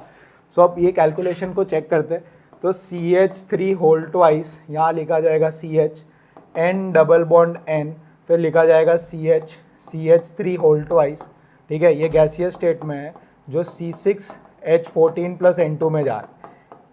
ये भी गैस बेटा, ये भी गैस। अब ध्यान से देखते, ये P0 है, ये 0 0 है, ठीक है, तो P0 की वैल्यू हमें दे रखी है 35, ये P0 माइनस PT है, तो ये कितना फॉर्म हो रहा होगा PT और PT, यानी आपको ये जो प्रेशर दिया है ये टोटल प्रेशर दे रखा है, तो टोटल प्रेशर अगर आप ऐड करोगे सिस्टम का तो वो P0 minus PT plus PT के बराबर होगा, minus PT plus PT cancel out हो गया। सो P0 प्लस PT की वैल्यू कितनी दे रखी है बेटा 54, P0 तो ऑलरेडी हमें पता है कितना है 35, plus PT is equals to PT यानी 360 सेकेंड पे, T यहाँ पे जो रहेगा T विल बी 360 सेकेंड्स, ठीक है, तो वो कितनी हो जाएगी बेटा PT is equals to 54 minus 35, 54 में से 35 माइनस करते हम लोग, हो जाएगा कि नहीं हो जाएगा? 54 में से 35, 14 में से ये 9 चला गया और 4 19 आ गया, कितना आ गया बेटा 19 आ गया, यानी PT की वैल्यू हमें मिल गई। बस हो गया, बस इतना ही चाहिए, पूछो क्यों? सर हमें बोला है कि ये जो है क्या फॉलो कर रहा है, रेट कांस्टेंट है, फर्स्ट ऑर्डर रिएक्शन फॉलो कर रहा है, ठीक है। क्वेश्चन में ये मेंशन टाइपोग्राफिकल एरर है, फर्स्ट ऑर्डर फॉलो कर रहा है, तो रेट कांस्टेंट ढूंढना है। सो रेट कांस्टेंट यानी k is equals to 2.303 by T log of A0, अभी A0 नहीं बोलेंगे, P0, क्योंकि प्रेशर में खेल हो रहा है। किस में खेल हो रहा है? प्रेशर में, अपॉन PT, PT मतलब रिमेनिंग प्रेशर ऑफ रिएक्टेंट, ठीक है, या P डैश T बोलते हैं, ठीक है। यहाँ PT ऑलरेडी यूज कर रखा है तो P डैश T बोलते हैं। अब ध्यान से देखो, इनिशियल प्रेशर तो उसका 35 था, बट 35 में से PT 360 सेकेंड में माइनस हो गया है, तो PT की वैल्यू अभी हमने ढूंढी, 35 में से कितना माइनस हो गया है, दैट इज 19 माइनस हो गया है। तो रिमेनिंग उसका प्रेशर कितना रहेगा, तो 35 माइनस 19 करेंगे बेटा, सो कितना कैलकुलेशन के हिसाब से आएगा, 6 ऐड कर दोगे तो 25 हो जाएगा, 16 हो जाएगा, कितना हो जाएगा बेटा 16, और इनिशियल उसका प्रेशर कितना है 35, तो मैं इससे K ढूंढ लूँगा। So K is equals to 2.303 upon time, कितना टाइम 360 सेकेंड बाद हुआ है, तो लॉग ऑफ इनिशियल जो उसका प्रेशर है वो 35 है और रिमेनिंग प्रेशर जो है वो 16 है। यूनिट तो mm ऑफ Hg रहेगा तो वो कैंसिल आउट हो जाएगा, बस इससे मुझे रेट कांस्टेंट आ जाएगा। तो K की वैल्यू कितनी हो जाएगी बेटा, चेक करते, लॉग ऑफ, पहले तो हम 35 डिवाइडेड बाई 16 कर लेते, 2.185 आया, याद रखना 2.185 आया, लॉग ऑफ 2.185, तो इसकी पूरी की वैल्यू जो आई है हमारे पास वो आई है 0.339, डन। तो 2.303 इंटू 0.339 डिवाइडेड बाई 360, ठीक है। इसको किससे मल्टीप्लाई करता हूँ, 2.303 से डिवाइडेड बाई 360। सो बेटा वैल्यू इसकी K की आप सॉल्व करोगे तो 2.17 इंटू 10 की पावर -3 आएगी, कितनी आएगी 2.17 इंटू 10 की पावर -3, डन। इसको आप कैलसी कर लेना, ये बहुत प्रोबेबल क्वेश्चन है, तो ध्यान देना, लास्ट ईयर भी आया था, वो NCERT में SO2Cl2 के फॉर्म में आया था, इस बार शायद एजो आइसोप्रोपेन के केस में भी आ सकता है, प्लीज़ इस पर ध्यान देना, कंसेप्चुअल क्वेश्चन है, रट नहीं सकते आप। इनिशियल प्रेशर, कटा हुआ प्रेशर, टूटा हुआ प्रेशर, तो बचा हुआ प्रेशर फॉर्मूले में इनिशियल अपॉन बचा हुआ, 35 इनिशियल, बचा कितना 16 ही बचा, क्यों, कैसे पता चला, टोटल प्रेशर ये 54 है, टोटल प्रेशर कब बना होगा, इसका बचा, इसका बचा बना ऐड करके, तो कितना आया P0 माइनस प्लस कट गया, P0 प्लस PT 54 है, तो PT की वैल्यू मैंने ढूंढी, तो ये 54 वो प्रेशर है जो रिएक्टेंट में से टूट के प्रोडक्ट बनाने के काम आया होगा। तो 35 में से 19 माइनस किया तो रिमेनिंग रिएक्टेंट कितना बचा, तो 16 बचा, सब्स्टिट्यूशन किया, वैल्यू लाई, ये आंसर हो गया। कभी कभी क्या है कि जब दो केसेस देते हैं ना तो एक एवरेज रेट कांस्टेंट भी ढूंढना होता है, अगर ये लेंदी क्वेश्चन में आता ना तो यही मत छोड़ना, 720 में भी वैल्यू डाल के आप वो ढूंढते, रेट कांस्टेंट एक और आता और दोनों को ऐड करके डिवाइड बाय 2 करके एवरेज रेट कांस्टेंट निकाल लेते हैं, ये बात क्लियर है। तो छोड़ना मत अगर लेंदी क्वेश्चन में आ रहा है, स्पेशली अगर ये 4 मार्क्स में आएगा तो वो तो डेफिनेटली करना है, तब तो डेफिनेटली करना है उस चीज़ को, ये बात क्लियर है कि नहीं। आगे बढ़ते हैं नेक्स्ट पार्ट में। सो बेटा आप नेक्स्ट पार्ट रहेगा 4 मार्क्स के क्वेश्चन। 4 मार्क्स के क्वेश्चन के लिए हमारे लिए फिजिकल और इनऑर्गेनिक वाले पोर्शन कौन से इंपॉर्टेंट है, तो conductivity of 0.0241 molar acetic acid दे रखा है। कंडक्टिविटी का सिंपल मतलब कप्पा होता है, ठीक है, दिमाग में बात बैठा लीजिएगा। मोलर कंडक्टिविटी फाइंड करना है, ऑल्सो लिमिटिंग मोलर कंडक्टिविटी दे रखा है मेरे एसिड के लिए। तो डिसोसिएशन कांस्टेंट क्या है, तो यानी दो चीज़ों का साथ में सम आया है, ठीक है। दो मार्क के क्वेश्चंस को एक तरीके से बोला जा सकता है ऐड कर दिया गया है, ठीक है। थोड़ा 4 मार्क वाले क्वेश्चन है तो हम लोग पेन का कलर थोड़ा सा स्लाइटेस्ट चेंज करते, डन, रेड कलर, ओके। तो स्टार्ट करते हैं क्वेश्चन से। तो सबसे पहले हमें मोलर कंडक्टिविटी का जो फार्मूला रहता है वो kappa into 1000 divided by C रहता है। C stand for concentration. 1000 तब आता है जब कंडक्टिविटी कप्पा की यूनिट में सेंटीमीटर इन्वॉल्व रह रहा होता है। तो 7.896 इंटू 10 की पावर -5 इंटू 10 की पावर 3 डिवाइडेड बाई, मैं इसको 2.41 इंटू 10 की पावर -3 लिख सकता हूँ, -3 ऊपर जाएगा बेटा, तो 7.896 इंटू 10 की पावर -5 इंटू 10 की पावर 6 डिवाइडेड बाई 2.41 हो जाएगा। बहुत बढ़िया सर। तो आगे देखते हैं तो कितनी वैल्यू हो रही है, ये -5 + 6 तो 10 हो जाएगा इंटू 7.896 डिवाइडेड बाई 2.41, ठीक है। इसकी वैल्यू को हम थोड़ा कैल्सी आउट कर देते तो कितनी आ रही है चेक करते। कैलकुलेटर वाला पार्ट जो रहेगा आप उसको थोड़ा सा फॉरवर्ड भी कर देंगे तो कोई दिक्कत नहीं है। अच्छा, बार बार पासवर्ड डालना पड़ रहा था, इसीलिए मैंने सोचा कि कैलकुलेशन में ही चीज़ें करते operate. Divided by 2.41, done. Value आई 3.29 इंटू क्या करना है मुझे 10 करना है, that will be equal to 32.9। Okay, 32.9। क्योंकि ये हमारा सब्जेक्टिव पार्ट है तो ये भी ध्यान रखना, हालांकि मैंने अपने स्टैंड में ध्यान नहीं रखा है। यूनिट्स, हर चीज़ की यूनिट्स ज़रूर मेंशन करना बेटा। आई एम सो सॉरी, मैंने यूनिट्स अभी मुझे स्ट्राइक हुआ। यूनिट्स अगर आप नहीं लिखेंगे थ्योरी के रिस्पेक्ट में, चलो एमसीक्यू में तो हमें सिर्फ टिक और ओएमआर करना रहता है, सो मार्क्स आपके बोर्ड वाले डेफिनेटली कट करेंगे। तो यूनिट्स, जो भी चीज़ आप ढूंढो उसकी यूनिट हमें मेंशन आउट करना सबसे पहली प्रायोरिटी होनी चाहिए। ठीक है, ये पार्ट हो गया मोलर कंडक्टिविटी का। अब हमें ढूंढना है डिसोसिएशन कांस्टेंट, दैट इज के ए की सिंपल वैल्यू होती है C alpha square 1 minus alpha. So हमें C alpha square 1 minus alpha कब आएगा, जब मेरे पास एल्फा नोन होगा। और एल्फा के लिए फॉर्मूला होता है molar conductivity divided by limiting molar conductivity. Sir आप यूनिट बोल रहे हो, अभी याद आया। तो मोलर कंडक्टिविटी की यूनिट क्या होती है, तो मोलर कंडक्टिविटी की यूनिट होती है Simon centimetre square mole inverse रहती है। ठीक है, Simon centimetre square mole inverse रहती है। तो यूनिट लिखना, पीछे के क्वेश्चंस में हमने यूनिट स्किप कर रही है, भूल ही गए थे, तो आप यूनिट्स को मेंशन करना, थ्योरी के रिस्पेक्ट में यूनिट्स बहुत इंपॉर्टेंट है। तो मोलर कंडक्टिविटी की वैल्यू किसके बराबर हो जाएगी, 32.9।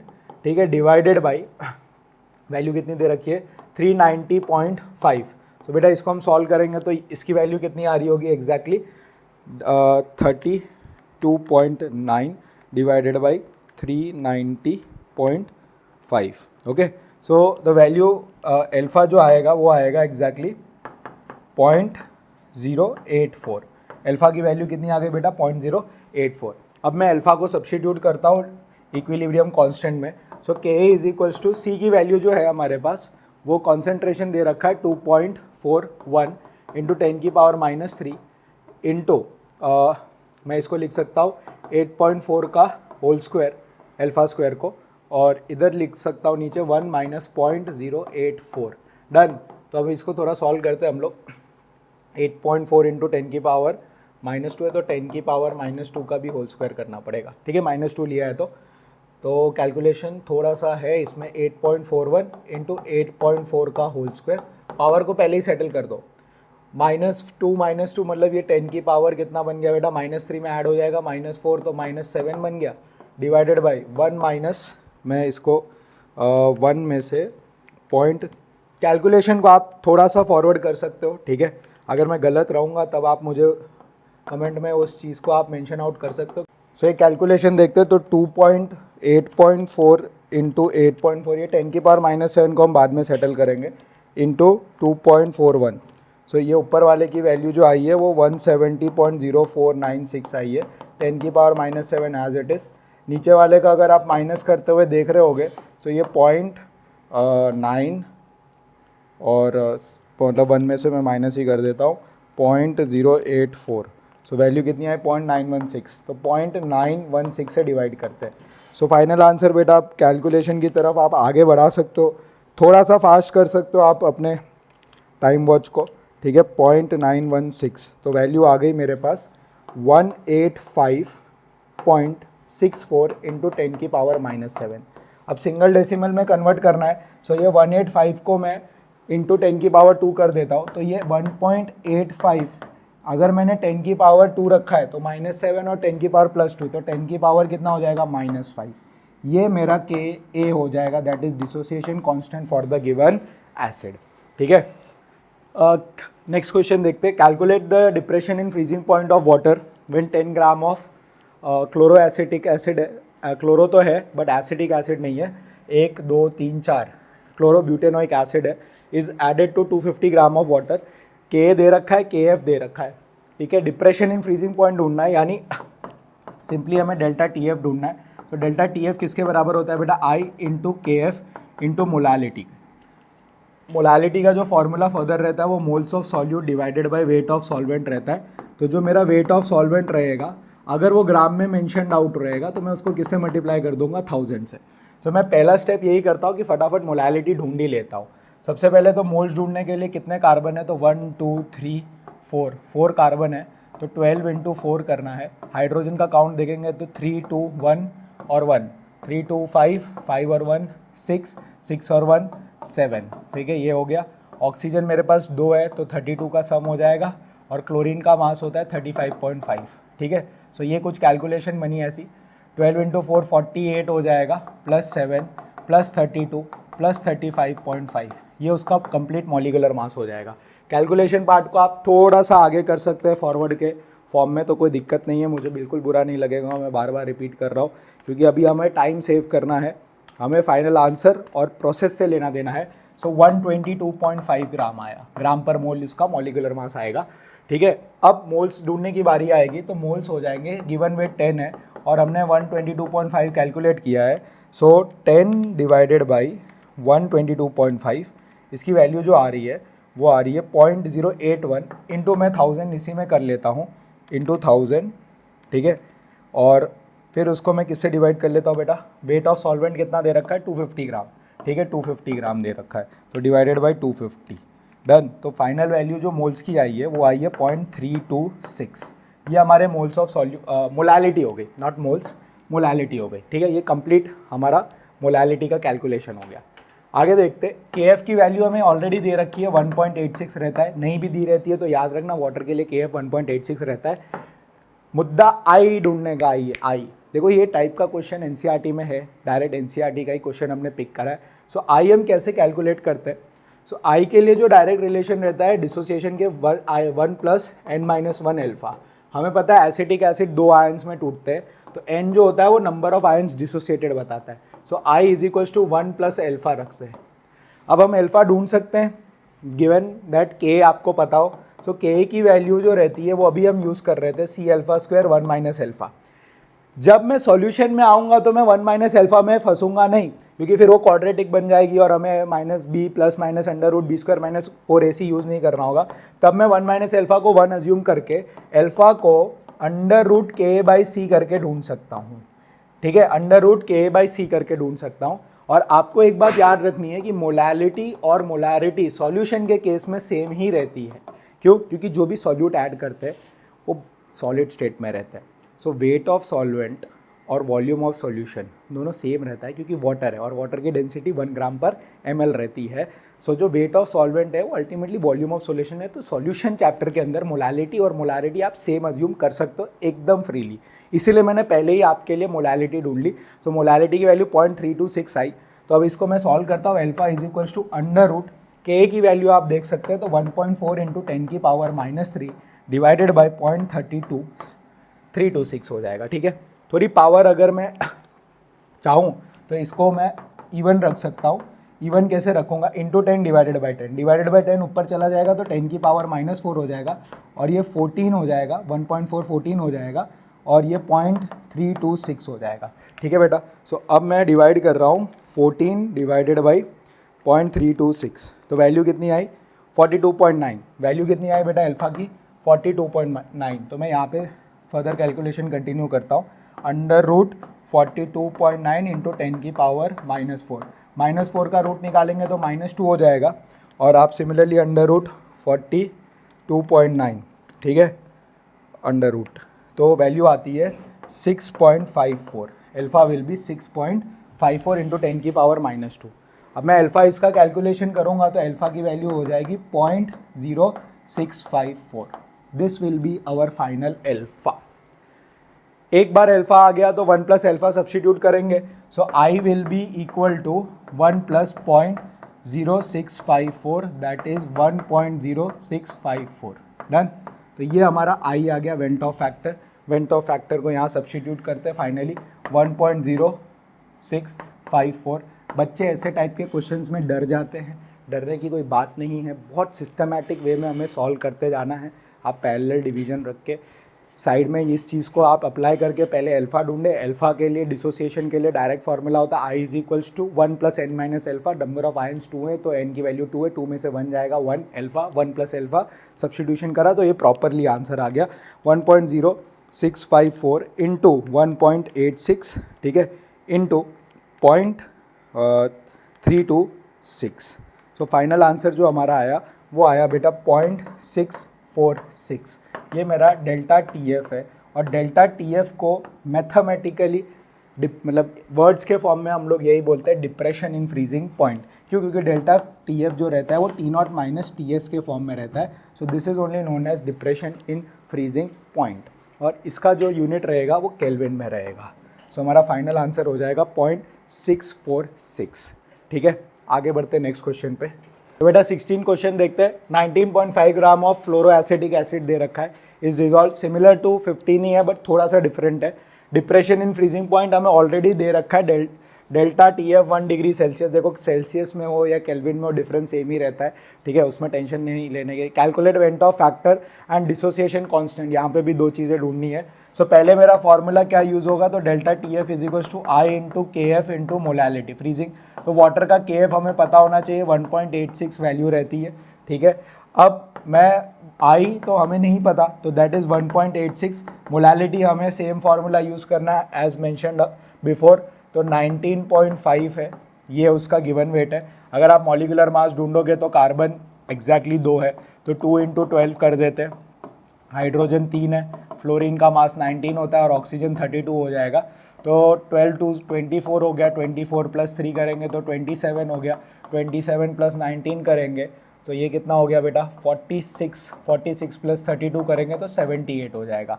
सो जो मॉलिक्यूलर मास रहेगा वो 78 रहेगा। ठीक है, आप तो वो कैल्शियम से फटाफट कर ही लेंगे, मैं भी कर सकता हूँ बट एंड मैनुअल कैलकुलेशन करने का मज़ा ही अलग रहता है। तो डेल्टा टी एफ की वैल्यू कितनी रहती है 1 रही है। ठीक है, एक और चीज़, ये मोल्स है, यही मत भूल जाना। वेट ऑफ सॉल्वेंट रहेगा तो 500 इंटू मुझे क्या मल्टीप्लाई करना पड़ेगा 1000, 2 0 से 2 0 कट गया, 5 1 5 5 2 10 हो गया, डन। अब मैं आई की वैल्यू ढूंढ लूँगा, तो आई इंटू 1.86 इंटू 19.5 ऊपर का नीचे आ जाएगा, दैट इज 78 नीचे आ जाएगा, इंटू 2 टाइम्स 2 से ये कट जाएगा तो ये 39 हो जाएगा। मैं उसको वहाँ ट्रांसपोज करूँगा तो क्या हो जाएगा 39 डिवाइडेड बाई 1.86 इंटू 19.5, ये वैल्यू बेटा आई की हो गई। ध्यान देना कभी भी आई डिसोसिएशन के लिए 1 से कम नहीं होना चाहिए, 1 से ज़्यादा होना चाहिए, क्योंकि फॉर डिसोसिएशन जो आई की वैल्यू रहती है वो ऑलवेज ग्रेटर देन 1 रहती है, और एसोसिएशन के लिए जो आई रहता है वो ऑलवेज लेस देन 1 रहता है। ठीक है, तो अभी हम देखते हैं क्या वैल्यू आ रही है कैलकुलेशन की। सो नीचे वाला पार्ट 1.86 इंटू 19.5 करते, तो नीचे वाला पार्ट आया मेरे पास 39 divided by 36.27 is equals to I. तो I is equals to 39 divided by 36.27। So value आई बेटा 1.075। एग्जैक्टली वैल्यू कितनी आई 1.075। This will be our van't Hoff factor. So हमारे को पहला पार्ट था वेंट ऑफ फैक्टर ढूंढना, वो हमने ढूंढ लिया। नेक्स्ट डिसोसिएशन कांस्टेंट यानी के ढूंढना है। के किसके बराबर होता है, तो C alpha square 1 minus alpha, यानी हमें अल्फा ढूंढना है। सो अल्फा ढूंढने की टेक्निक क्या रहती है सर, फॉर्मूला था आपने बताया 1 प्लस n माइनस 1 अल्फा।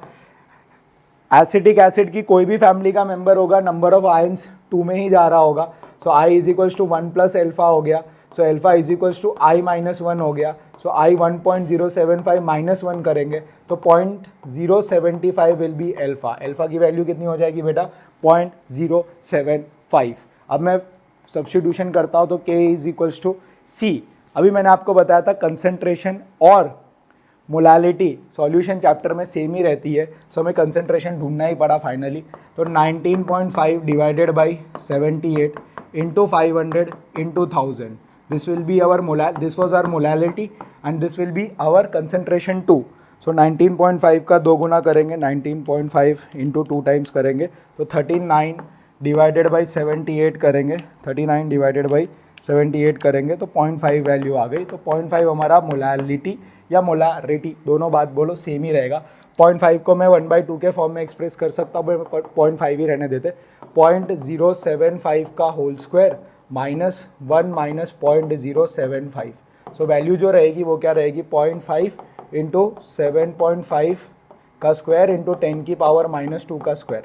ठीक है, डिवाइडेड बाई 1 माइनस 0.01 माइनस -0.075, ठीक है। सो वैल्यू कितनी आई बेटा 0.925, ठीक है। अब इसको कैलसी करते कि तो कितना आ रहा है 7.5 इंटू 7.5 ओके इंटू 0.5 तो वैल्यू आई 28.125 डिवाइडेड बाई 0.925। थोड़ा कैलकुलेशन को आप आगे फॉरवर्ड कर सकते हो अपने एंड से, तो 28.125 डिवाइडेड बाई 0.925 डन। तो वैल्यू आ रही है बेटा 30.4 इंटू 10 की पावर -4। 30 को सिंगल डेसिमल में लिखेंगे तो 3 इंटू 10 लिखेंगे, +10 -4 के साथ इंटरेक्ट करके -3 बना देगा, तो 3 इंटू 10 की पावर -3 मोलारिटी, ठीक है। ये हमारी यूनिट हो जाएगी और ये हमारा फाइनल आंसर हो जाएगा किसके लिए, डिसोसिएशन कांस्टेंट फॉर फ्लोरोएसिटिक एसिड। तो आपको ऐसे प्रॉपरली सॉल्व करना है। देखो अल्टीमेटली मोलालिटी की ज़रूरत पड़ी कैलकुलेशन में, तो आप पहले ही सॉल्व कर लिया करो ताकि आपको मोलारिटी के बराबर हो। ये बात सॉल्यूशन चैप्टर में आप फ्रीली यूज़ कर सकते हैं, ठीक है। आगे बढ़ते हैं नेक्स्ट क्वेश्चन पे बेटा। A solution containing 30 gram of non volatile solute exactly in 90 gram of water has a vapour pressure of 2.8 kilo pascal. अब उसी सॉल्यूशन में 19 ग्राम और वाटर डाल रहे हैं, यानी पहले जो वेट ऑफ सॉल्वेंट था वो 90 था, बाद में 108 हो जाता है। The new vapour pressure becomes 2.9 kilo pascal. Calculate the molecular mass of solute, बहुत अच्छा क्वेश्चन है ये, and vapour pressure of water eight 298 kelvin. तो चेक करते कैसे करना है इस क्वेश्चन को। पहले तो उसने बोला है कि यहाँ पे प्रेशर की बात हो रही है। सो कॉलिगेटिव प्रॉपर्टी में जब भी प्रेशर की बात होती है तो RLVP पे बहुत आराम से आप भरोसा करो, RLVP ही यहाँ पे यूज़ करना है। तो कैसे यूज़ करना है, तो एक एक करके स्टेप हम फाइंड करते हैं। पहले हम देखते कि a solution containing 30 gram of non volatile, तो उसका मॉलिकुलर मास m मान लेते, has a vapour pressure of 2.8 है, ठीक है। 2.8 किलो पास्कल है, 298 केल्विन। तो मैं P0 minus PS divided by P0 is equals to mole fraction of solute लिख सकता हूँ, ठीक है। ये बराबर रहता है, नॉन वोलेटाइल सॉल्यूट है, इसका मतलब I की वैल्यू 1 हो जाएगी। डन बेटा, ये फर्स्ट कंडीशन है। कब, जब 90 ग्राम वाटर प्रेजेंट है, 90 ग्राम वाटर प्रेजेंट है। सो अब इसको हम ओपन करते हैं एक तरीके से। सो मोल फ्रैक्शन ऑफ सॉल्यूट क्या होगा, moles of solute divided by moles of solute plus moles of solvent, ठीक है बेटा। अब ध्यान से आप चेक करोगे तो P0 तो मुझे नहीं पता है, PS की वैल्यू कितनी दे रखी है 2.8 है, और P0 अभी भी अननोन है, तो P0 को P0 रहने देते हैं। मोल्स ऑफ सॉल्यूट जो रहेगा वो किसके बराबर होगा, 30 डिवाइडेड बाई मॉलिकुलर मास, इधर नीचे भी मैं लिखता हूँ तो 30 upon molecular mass plus moles of solvent. Moles of solvent 90 gram water दे रखा है, सो 90 डिवाइडेड बाई 18 करना पड़ेगा, that will be equal to 5, ठीक है। घबराना नहीं है, linear equation in one variable ही ये बनेगा, इससे ज़्यादा ये कुछ बन नहीं सकता है, ठीक है। तो मैं इसको फिर यहाँ पे लिखता हूँ, प्रॉपरली सॉल्व करता हूँ, ठीक है। P0 minus 2.8 divided by P0 is equals to 30, ये LCM में चला जाएगा तो 30 plus 5 into molecular mass. Molecular mass नीचे भी रहेगा, नीचे और ऊपर वाला मॉलिकुलर मास, नीचे का नीचे ऊपर और ऊपर का नीचे नीचे, सो मॉलिकुलर मास कट गया, सही है। ये चीज़ समझ आई, ऊपर वाला नीचे आ जाएगा, LCM के साथ ये नीचे वाला ऊपर चला जाएगा, दोनों क्या हो जाएगा, कट जाएगा, ठीक है।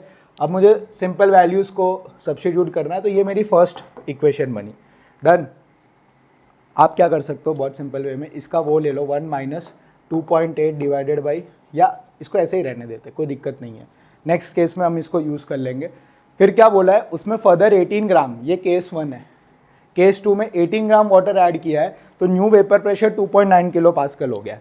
सो केस 2 के अंदर मैं क्या लिख सकता हूँ बेटा, तो P0 minus 2.9 divided by P0 तो अभी भी वो रहेगा, सॉल्यूट का वेट तो अभी भी उतना ही है, moles of solute 30 upon molecular mass ही लिखेंगे, और यहाँ पे भी 30 अपॉन मॉलिकुलर मास ही लिखेंगे, बट 90 में 18 ऐड कर रहे हैं बेटा।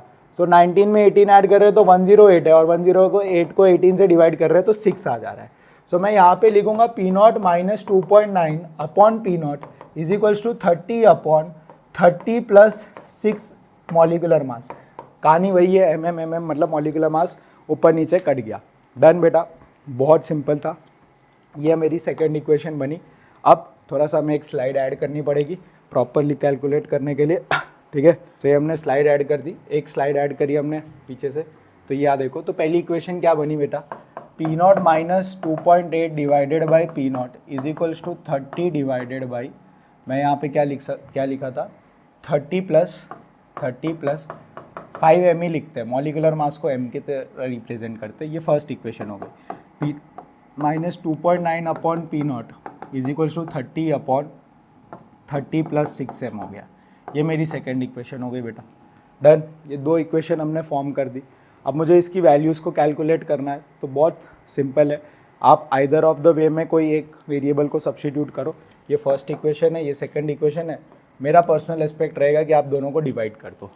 अगर आप इन दोनों इक्वेशन को डिवाइड करते हैं, क्या दे रखा है vapour pressure of water eight, हमें वेपर प्रेशर ऑफ वाटर भी ढूंढना है, यानी आप समझो कि हमें मॉलिकुलर मास मिल जाएगा तो पी नॉट भी कैलकुलेट हो जाएगा।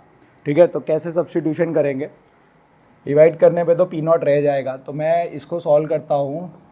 P not upon P naught minus 2.8 divided by P naught is equals to 30 upon 30 plus 5 M. ये वैल्यू तो 1 हो गई, और ये 1 में से 30 अपॉन 30 प्लस 5 एम, ये पूरा इधर आ जाएगा और ये उधर चला जाएगा, तो ये 2.8 डिवाइडेड बाई पी नॉट हो जाएगा। ये हो गई इक्वेशन। ठीक है बेटा, अब मैं इसके सेकंड इक्वेशन को पी नॉट के रिस्पेक्ट में क्या लिख सकता हूँ। ठीक है, तो ये हमने इसको पी नॉट के फॉर्म में एक्सप्रेस कर लिया, तो सिमिलर इक्वेशन को भी मैं 1 के फैक्टर में सॉल्व कर लेता हूँ। So P not upon P nought, थोड़ा कैलकुलेशन पार्ट इधर स्किप मत करना, क्योंकि यहाँ पे आपको स्प्लिट करना आना चाहिए। That is 30 upon 30 plus 6 M. ठीक है, ये मैं कैलकुलेशन नहीं शो कर रहा हूँ, ये वेरिएबल लीनियर इक्वेशन इन 2 वेरिएबल्स को सॉल्व करने की टेक्निक बता रहा हूँ आपको मैं। 30 अपॉन 30 प्लस 6 एम हो जाएगा बेटा। ये बात क्लियर है कि नहीं? सो अगर आप ध्यान से देखो तो इसको यहाँ ट्रांसपोज करूँगा, उसको वहाँ ट्रांसपोज करूँगा, तो ये हो जाएगा 1 minus 30 upon 30 plus 6 M is equals to 2.9 upon P naught. ये मेरी दूसरी इक्वेशन बन गई जो मुझे चाहिए थी। अब मैं इन दोनों को डिवाइड करता हूँ। This is the first equation and this is the second equation. ठीक है बेटा, अब first equation that is 2.8 divided by P naught whole divided by 2.9 divided by P naught. ठीक है, तो आप क्लियरली देख पा रहे हो कि पी नॉट वो वेरिएबल कैंसल आउट हो गया। ठीक है, वेरी गुड। लीनियर इक्वेशन इन 2 वेरिएबल, थोड़ा बहुत मैथ्स मुझे भी आता है, तो मैं इसको रखूँगा 1 माइनस 30 अपॉन 30 प्लस 5 एम, और ये whole divided by 1 minus 30 upon 30 plus 6 M बन जाएगा।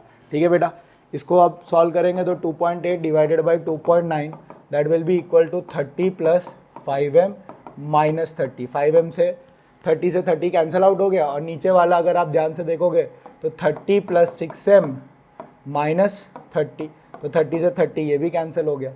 बेटा m से m कैंसिल हो जाए ऐसा तो नहीं हो रहा ना?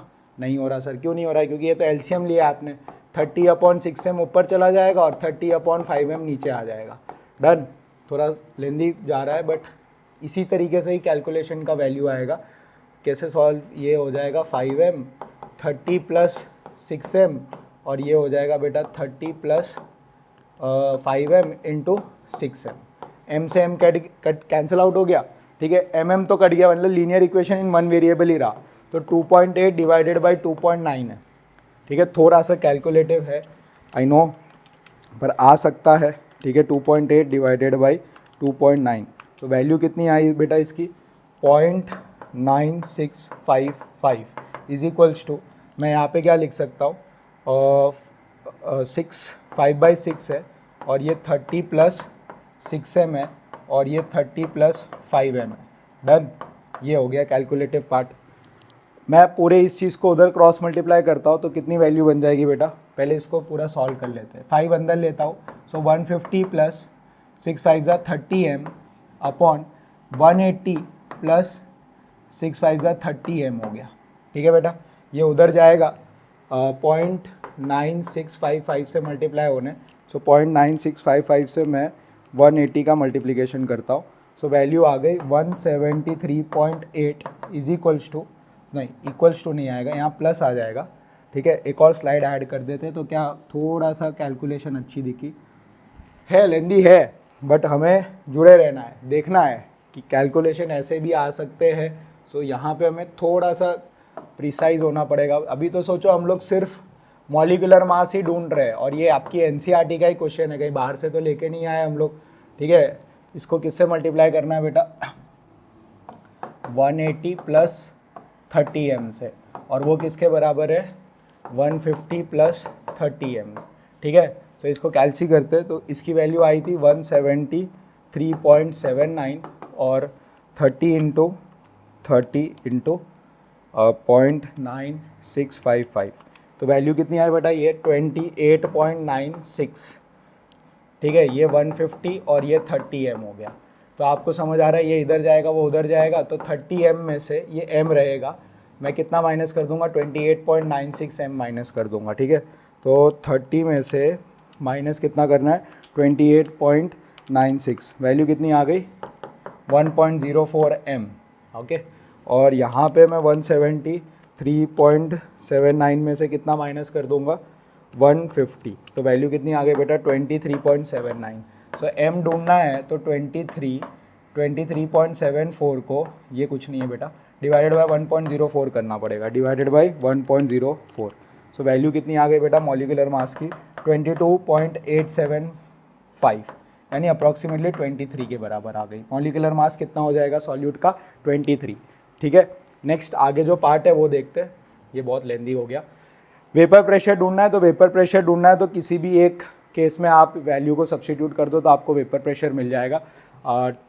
अगर आप पर्सनली देखने जाएंगे तो यहाँ पे सब्स्टिट्यूट करने में फ़ायदा है, तो मैं ये फर्स्ट इक्वेशन को यूज़ कर लूँगा। तो मॉलिक्यूलर मास के लिए अभी हमें किसी एक इक्वेशन में भी हम आइदर ऑफ देम में सब्स्टिट्यूट कर देंगे तो हमारे पास आंसर आ जाएगा।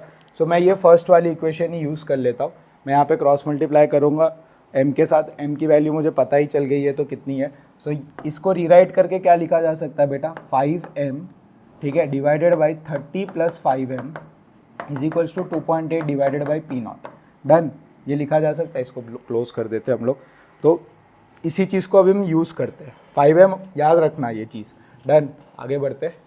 सो 5m डिवाइडेड बाई, ये मैं केस 2 है, ये केस मतलब केस प्रॉब्लम 2 है, 5m is equals to 2.8 divided by P0, जहाँ m की वैल्यू मुझे 23 यूज़ करनी है। तो 5 into 23 divided by 30 + 5 into 23 is equals to 2.8 divided by P0, ठीक है। तो बेटा यहाँ पे भी कैलकुलेशन ही कैलकुलेशन है भाई, फिजिकल कर रहे हैं, दम तो लगेगा और दम तो लगाना भी पड़ेगा। अभी लास्ट ही है, इसके बाद तो कहाँ आपको कोई केमिस्ट्री कितनी आती है कौन पूछेगा यार, बस ये लास्ट ही फेज़ है, कुछ ही मतलब चंद घंटों की बात है, फिर आप कहाँ केमिस्ट्री कहाँ, सब एक दूसरे से जुदा हो जाएंगे। मज़े करना है ज़िंदगी में कॉलेजेस में जाके, ठीक है। बस थोड़ा लास्ट के लिए पेशेंस रखना है हमें। तो मैं इधर क्रॉस मल्टीप्लाई करूँगा तो P0 की वैल्यू 2.8 इंटू 145 डिवाइडेड बाई 115 हो जाएगा, ठीक है। तो इसको मैं 2.8 से मल्टीप्लाई करता हूँ और किससे डिवाइड कर देता हूँ, 115 से। सो वैल्यू कितनी आ गई बेटा P0 की, 3.5, ठीक है। यूनिट देखो क्वेश्चन में यूनिट क्या यूज़ करी है, तो क्वेश्चन में सर यूनिट यूज़ करी है किलो पास्कल।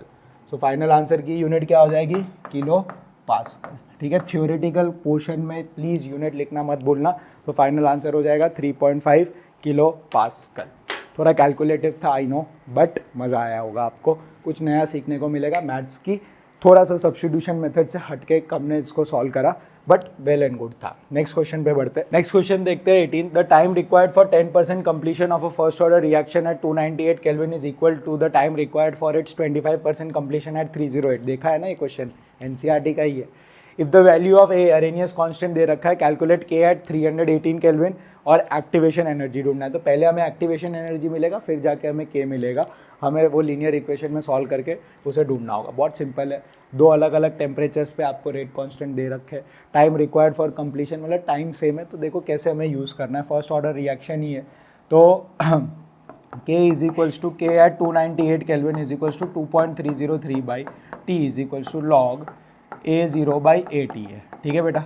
अब नेक्स्ट बोला है के 308 केल्विन पे 2.303 अपॉन टी। यहाँ पे जो 10% कंप्लीशन है, 10% कंप्लीशन मतलब 100 डिवाइडेड बाई बचा कितना है बेटा 90, और यहाँ पे 100 है, 25% कंप्लीशन मतलब बचा कितना है, तो 75 बचा है। दोनों का टाइम सेम है, दोनों का टाइम, इसीलिए मैंने टी रखा है। तो मैं अगर ध्यान से इस इक्वेशन को देखूंगा, क्यों मुझे ऐसा करना क्यों पड़ रहा है, क्योंकि आप समझो मुझे ई ए ढूंढना है। सो अरेनियस की जो कंबाइंड इक्वेशन होती है log K2 upon K1 is equals to E A upon 2.303 R 1/T1 -1/T2। तो यहाँ पे मुझे वैल्यूज़ को सब्स्टिट्यूट करनी है, K2/K1 का रेशो लेना है मुझे, ठीक है। तो K2/K1 का भी हम लोग रेशो रहते हैं। K2 हमेशा ग्रेटर टेम्परेचर रहता है और K1 हमेशा स्मॉलर टेम्परेचर रहता है। तो मुझे ये फर्स्ट इक्वेशन बनेगी और ये सेकंड इक्वेशन है, इसको डिवाइड करना है। So K308 divided by K298 is equals to 2.303 by T divided by 2.303 by T log of, यहाँ पे वैल्यू जो रहेगी 100/75 रहेगी और ये वैल्यू हो जाएगी लॉग 100/90 हो गई। ये पूरा कैंसिल आउट हो गया। तो बेटा इसकी वैल्यू कितनी आई, अगर मैं इसको कैलकुलेट करूँगा, सो लॉग 100 है ना, सो ये 20/15 हो जाएगा, तो 4/3 हो जाएगा और ये कितना हो जाएगा 10/9 हो जाएगा। तो लॉग यहाँ पे हो जाएगा 10/9। डन, 10/9। सो ये K308/K298 की वैल्यू आ रही है log of 4/3 divided by log of 10/9। Done, मैं इसको कैलसी कर देते हैं तो कितनी वैल्यू आती है लॉग 4/3। पूरा 4/3 की वैल्यू को ही हम लोग देखते हैं, तो 4/3 की वैल्यू कितनी होती है। सो 4 डिवाइडेड बाई 3 इज़ 1.33। तो लॉग ऑफ 1.33 की वैल्यू होती है 0.128। सो 0.123 हो गया। और अगर मैं 10/9 देखूंगा तो 10 डिवाइडेड बाई 9 करें तो 1 आया। सो लॉग 1.11, तो इसकी वैल्यू आई बेटा 0.453। ठीक है, ये हमारी कंप्लीट वैल्यू हो गई। इसको अब मैं डिवाइड कर लेता हूँ, तो मैं डिवाइड करूँगा तो कितना आ रहा होगा बेटा 0.123। थोड़ा आप कैलकुलेशन पार्ट को स्किप कर सकते हो, 0.53। तो वैल्यू हो जाएगी 0.271। वैल्यू कितनी हो गई 0.271। ठीक है, अब मैं यहाँ पे इस चीज़ को सब्स्टिट्यूट करता हूँ, तो लॉग ऑफ 0.271, ठीक है, K2/K1 आ गया। ये हमें ढूंढना है एक्टिवेशन एनर्जी 2.303 हमें पता है। R की वैल्यू 8.314 यूज़ करेंगे।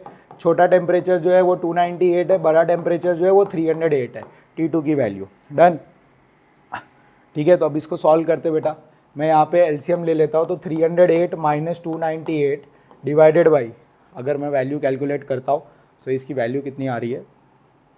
आई थिंक यहाँ पे कुछ मिस्टेक हुई है हमारी, पॉइंट, कारण रीज़न इसका कि लॉग ऑफ 1.11 की वैल्यू 0.045 आती है। पार्डन प्लीज़, ठीक है, ये आती है 0.0453। मुझे ऐसा कैसे स्ट्राइक हुआ सर, क्योंकि लॉग के अंदर अगर 1 से कम वैल्यू आ रही होगी ना तो नेगेटिव आएगी। तो लॉग नेगेटिव रखेगा तो एक्टिवेशन एनर्जी नेगेटिव नहीं हो सकती।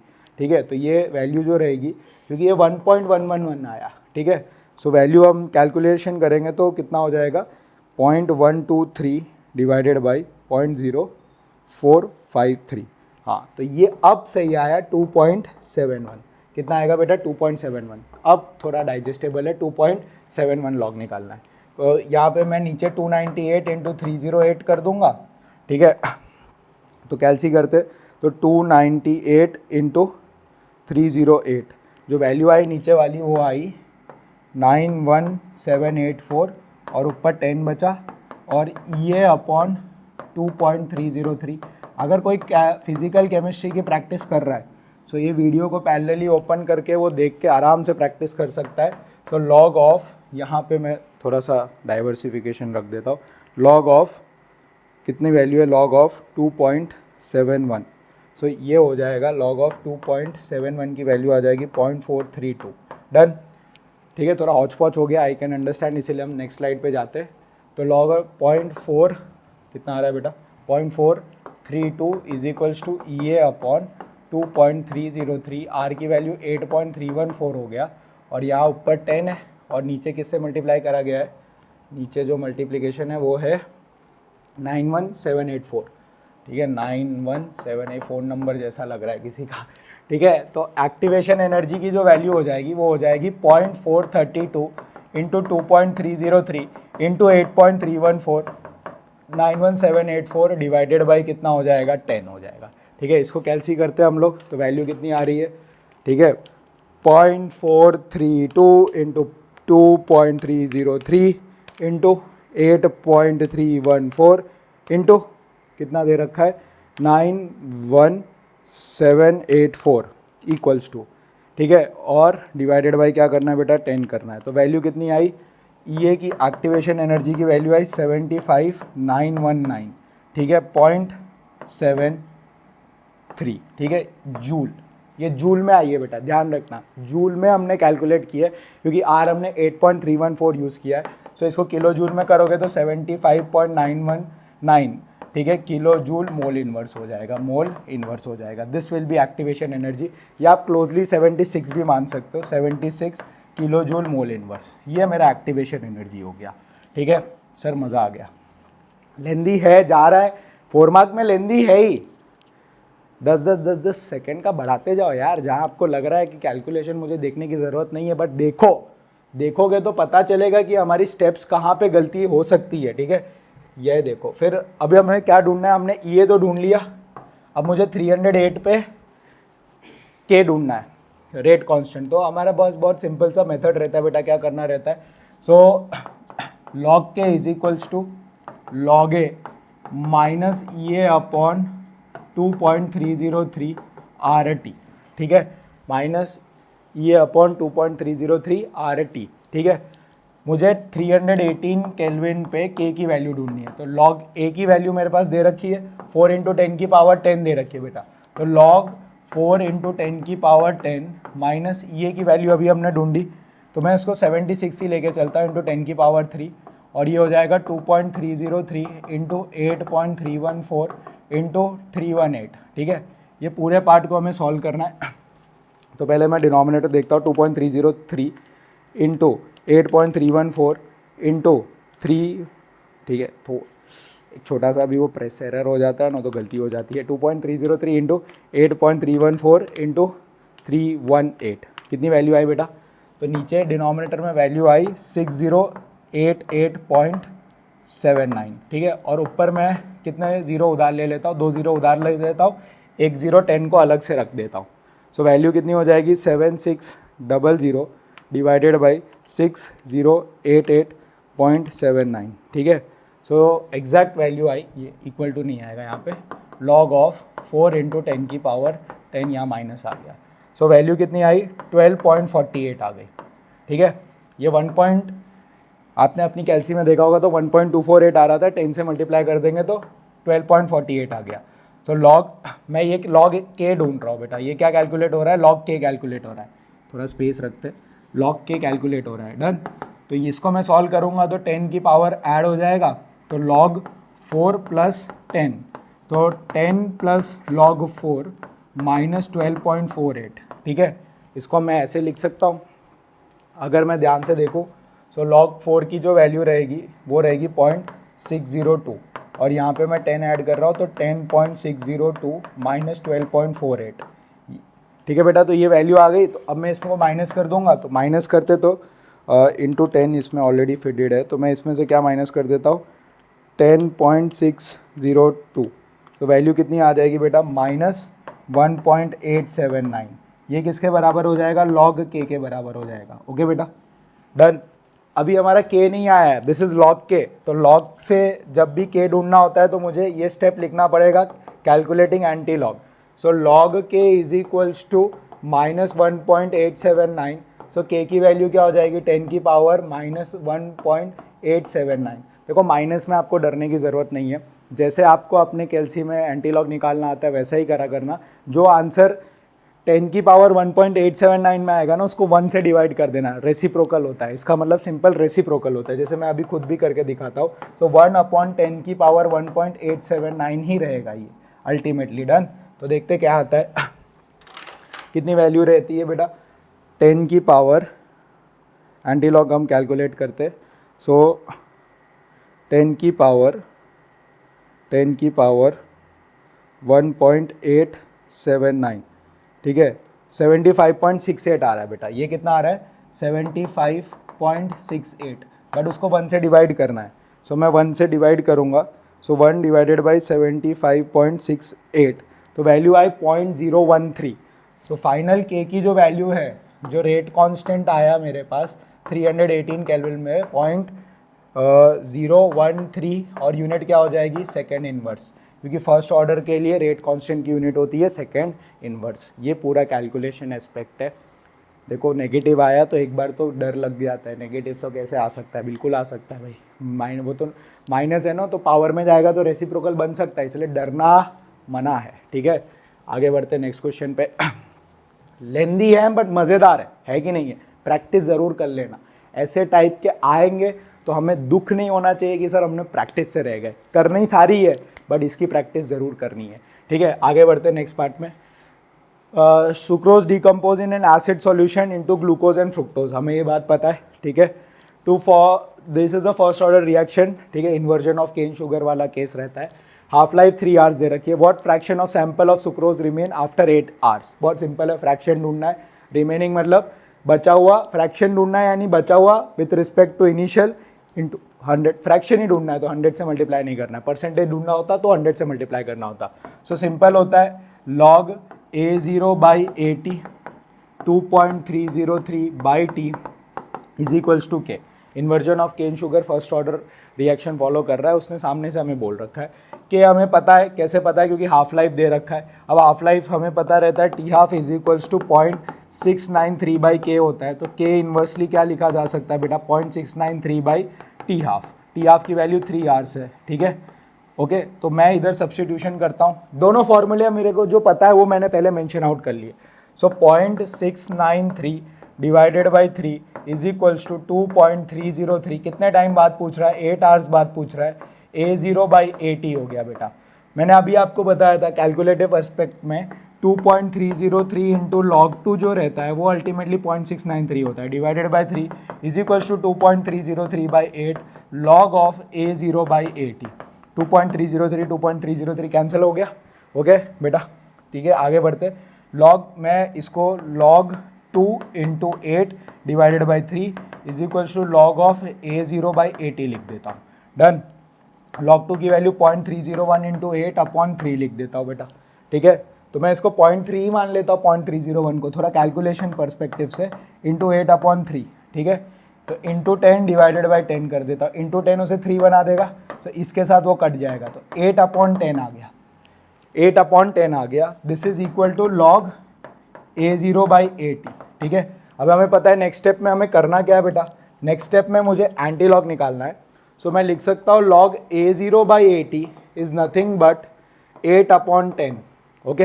8/10 इज 4/5 एंड 4/5 इज 0.8, 4/5 इज 0.8, ये हो जाएगा log A0/80, log A0/80। सो A0/80 का जो रेशियो रहेगा वो रहेगा 10 की पावर 0.8। एंटी लॉग निकालना रहता है, जो वैल्यू RHS में आती है वो 10 की पावर में चली जाती है। मुझे फ्रैक्शन पूछा है remaining with respect to initial, but ये तो कैसा फ्रैक्शन है, initial with respect to remaining, यानी इसका इन्वर्स लेना है। सो यानी मैं लिखूंगा 80/A0 that is equal to 1/10 की पावर 0.8। वेरी गुड सर, हो गया, ठीक है। ये थोड़ा सा ऐसा ट्विस्ट एंड टर्न वाली चीज़ थी, बहुत बेसिक क्वेश्चन था, बहुत सिंपल था। सो मेरे को करना क्या है, तो ध्यान से देखो, एंटी लॉग लेना है। सो 10 की पावर 0.8, ठीक है। तो ये वैल्यू आई बेटा, इसकी जो वैल्यू आई है वो आई है 6.3, ठीक है। अब मेरे को उसको 1 से डिवाइड करना है, तो 1 से 6.3 को डिवाइड करते 1 डिवाइडेड बाई 6.3, सो वैल्यू आ गई 0.158, ये फ्रैक्शन हुआ, ठीक है। तो क्या बोला है, what fraction of sample of sucrose remain after 8 hours. So कितना फ्रैक्शन रिमेन होता है, 0.158, ठीक है।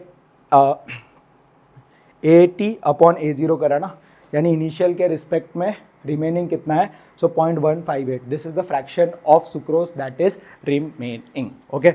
आगे बढ़ते नेक्स्ट क्वेश्चन पे। Write the answer to the following question with respect to potassium, ठीक है, ये पोटेशियम है, इसका नामकरण कर लेते हैं हाथों हाथ।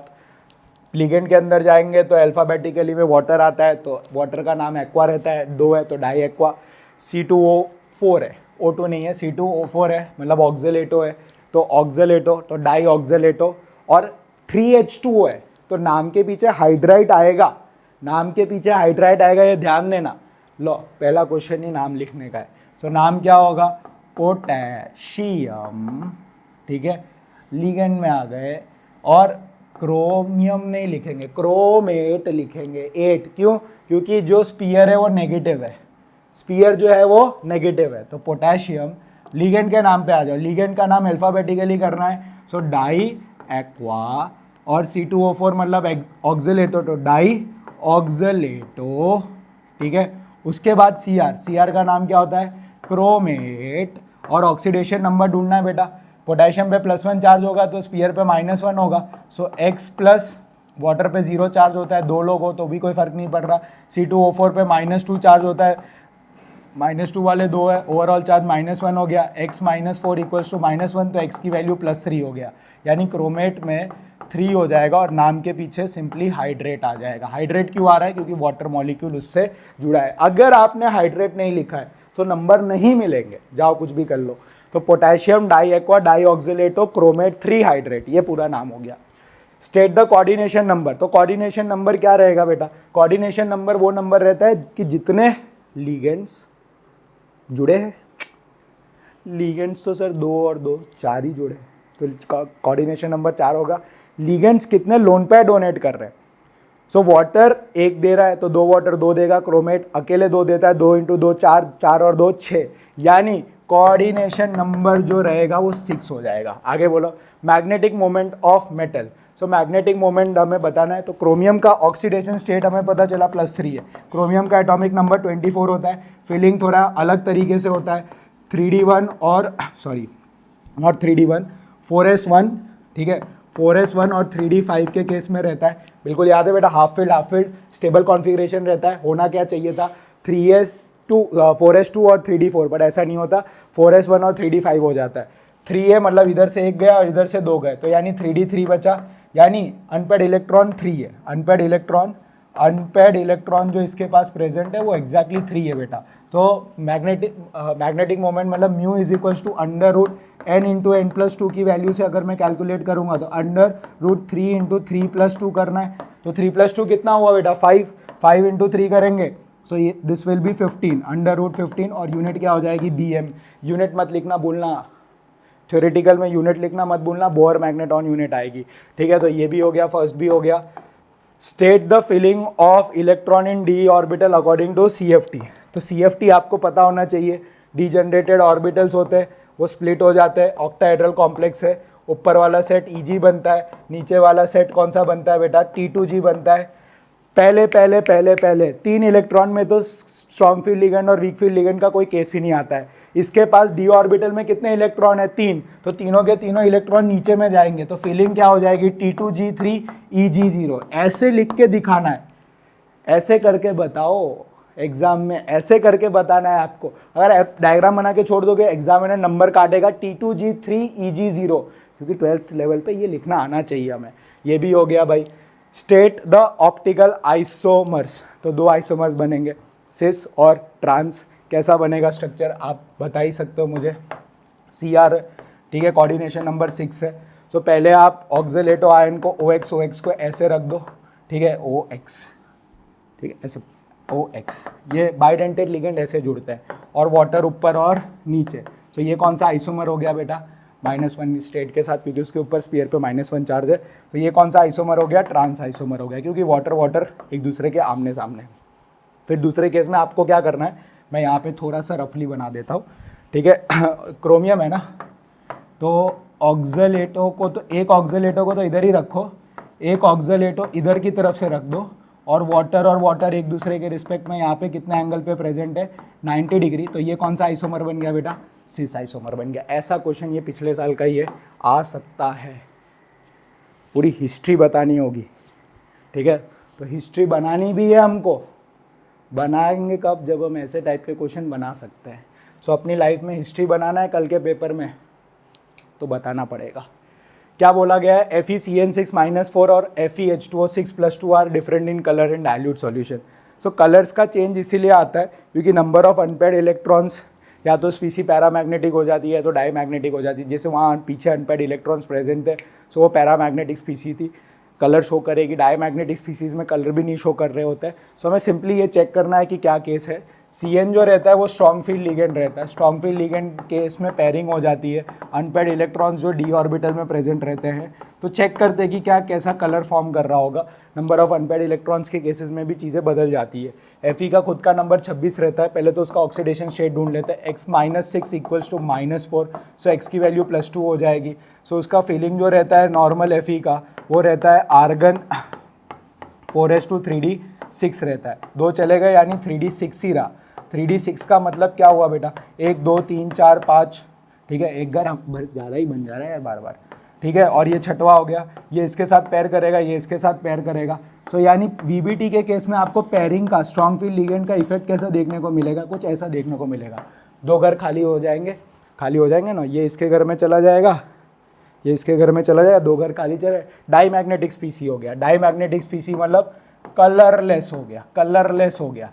सिमिलरली यहाँ केस में देखोगे तो ये वीक फील्ड लिगेंड है, ठीक है। यहाँ पे भी वाटर का चार्ज तो 0 रहता है, तो डायरेक्टली Fe के केस में +2 स्टेट आ जाएगा। +2 मतलब ऐसा ही रहेगा। और अगर वीक फील्ड लिगेंड है तो पेयरिंग होने वाली नहीं है, पेयरिंग नहीं होने वाली है। तो 1 2 3 4, 1 2 3 4 5 और 6, यानी 4 अनपेयर्ड इलेक्ट्रॉन रहेंगे, यानी ये स्पीसीज पैरामैग्नेटिक रहेगी। आपको इसको अच्छी तरह से स्टेटमेंटल फॉर्म में लिखना है, डायरेक्ट नहीं लिखना है, स्टेटमेंटल फॉर्म में लिखना। पैरामैग्नेटिक रहेगी तो वो कलर शो करेगा, ठीक है, कलर शो करेगा, सही है। इसलिए वो लोग अलग अलग कलर है, ये तो कलरलेस रहेगा क्योंकि डाईमैग्नेटिक है, इसके पास कलर रहेगा। डन, आगे बढ़ते। Explain crystal field splitting in octahedral complexes. So आपको प्रॉपर स्टेटमेंट लिखना है इसके ऊपर कि मेटल्स को पॉइंट चार्ज माना गया था, नेगेटिव चार्ज लिगेंड्स माने गए थे, अप्रोच कर रहा होता है, पॉजिटिव पॉइंट चार्ज है, नेगेटिव पॉइंट अप्रोच कर रहा होता है, ठीक है। उस वजह से एनर्जीज़ का डिफरेंस रहेगा, फिर आपको डीजनरेटेड ऑर्बिटल बनाना रहेगा, ठीक है। अगर मेटल्स किसके अलॉन्ग आ रहे होते हैं, एक्सिस के अलॉन्ग आ रहे होते हैं, तो वहाँ पे ज़्यादा डी ऑर्बिटल में रिपल्शन देखने को मिलता है। अगर वो बिटवीन द एक्सिस आ रहे होते हैं तो वहाँ पे ज़्यादा रिपल्शन देखने को मिलता है। तो 4 मार्क में आपको एडिक्वेट अमाउंट ऑफ थ्योरी लिखनी पड़ेगी। उसके बाद डायग्राम बहुत इंपॉर्टेंट रहेगा, ऑक्टाहेड्रल कॉम्प्लेक्स है, सो आपको प्रॉपर डायग्राम के साथ डी ऐसे एनर्जी का कोऑर्डिनेट बना के 1 2 3 4 5 घर 2 सेट बनाने होंगे। This will be your delta O, ठीक है। डेल्टा ओ ऊपर वाला जो रहेगा वो EG सेट रहेगा और नीचे वाला जो रहेगा वो T2G सेट रहेगा, T2G सेट रहेगा। आपको याद होना चाहिए, नीचे वाले में -2/5 डेल्टा ओ एनर्जी रहती है और ऊपर वाले में +3/5 डेल्टा ओ एनर्जी रहती है, ठीक है। इसमें भी 2 केसेस होते हैं। SFL के केस में कैसा केस रहता था कि स्प्लिटिंग एनर्जी उसको ज़्यादा लगती थी पेयरिंग में, तो स्ट्रॉन्ग फील्ड लिगेंड में 4th इलेक्ट्रॉन से क्या होने लगती थी बेटा, पेयरिंग स्टार्ट होने लगती थी। बट WFL के केस में क्या रहता था, पेयरिंग एनर्जी ज़्यादा रहती थी स्प्लिटिंग एनर्जी के कंपैरिजन में, तो 4th इलेक्ट्रॉन जो रहता था वो EG सेट में जंप कर जाता था, EG सेट में जंप कर जाता था। ये बात क्लियर है? तो ये थोड़ा सा हमें ध्यान देना पड़ेगा, ये तो मैंडेटरी लिखना है। और आगे की क्रिस्टल फील्ड थ्योरी तो लिखनी है कि वो क्या अज्यूम करा था, electrostatic force of attraction physics की मदद से उसने समझाया था, तो कैसे समझाया था वो मेंशन ज़रूर करना, पढ़ के जाना ही जाना। नेक्स्ट, तो देखते हैं कौन सा क्वेश्चन है। हाँ, तो ये हमारा लास्ट है फिजिकल का। Resistance of a conductivity cell filled with 0.1 molarity KCl solution is 100 ohm, ठीक है। मतलब कंडक्टिविटी सेल है, उसका रेजिस्टेंस 100 ओम है और मोलैरिटी 0.1 है। If the resistance of the same cell मतलब सेल कांस्टेंट सेम रहेगा, ये बात हमेशा याद रखना, सेम सेल में सेल कांस्टेंट सेम रहता है। फील्ड वर्थ 0.02 मोलैरिटी, यानी कंसंट्रेशन चेंज हो गया है, सो रेजिस्टेंस 520 हो गया है।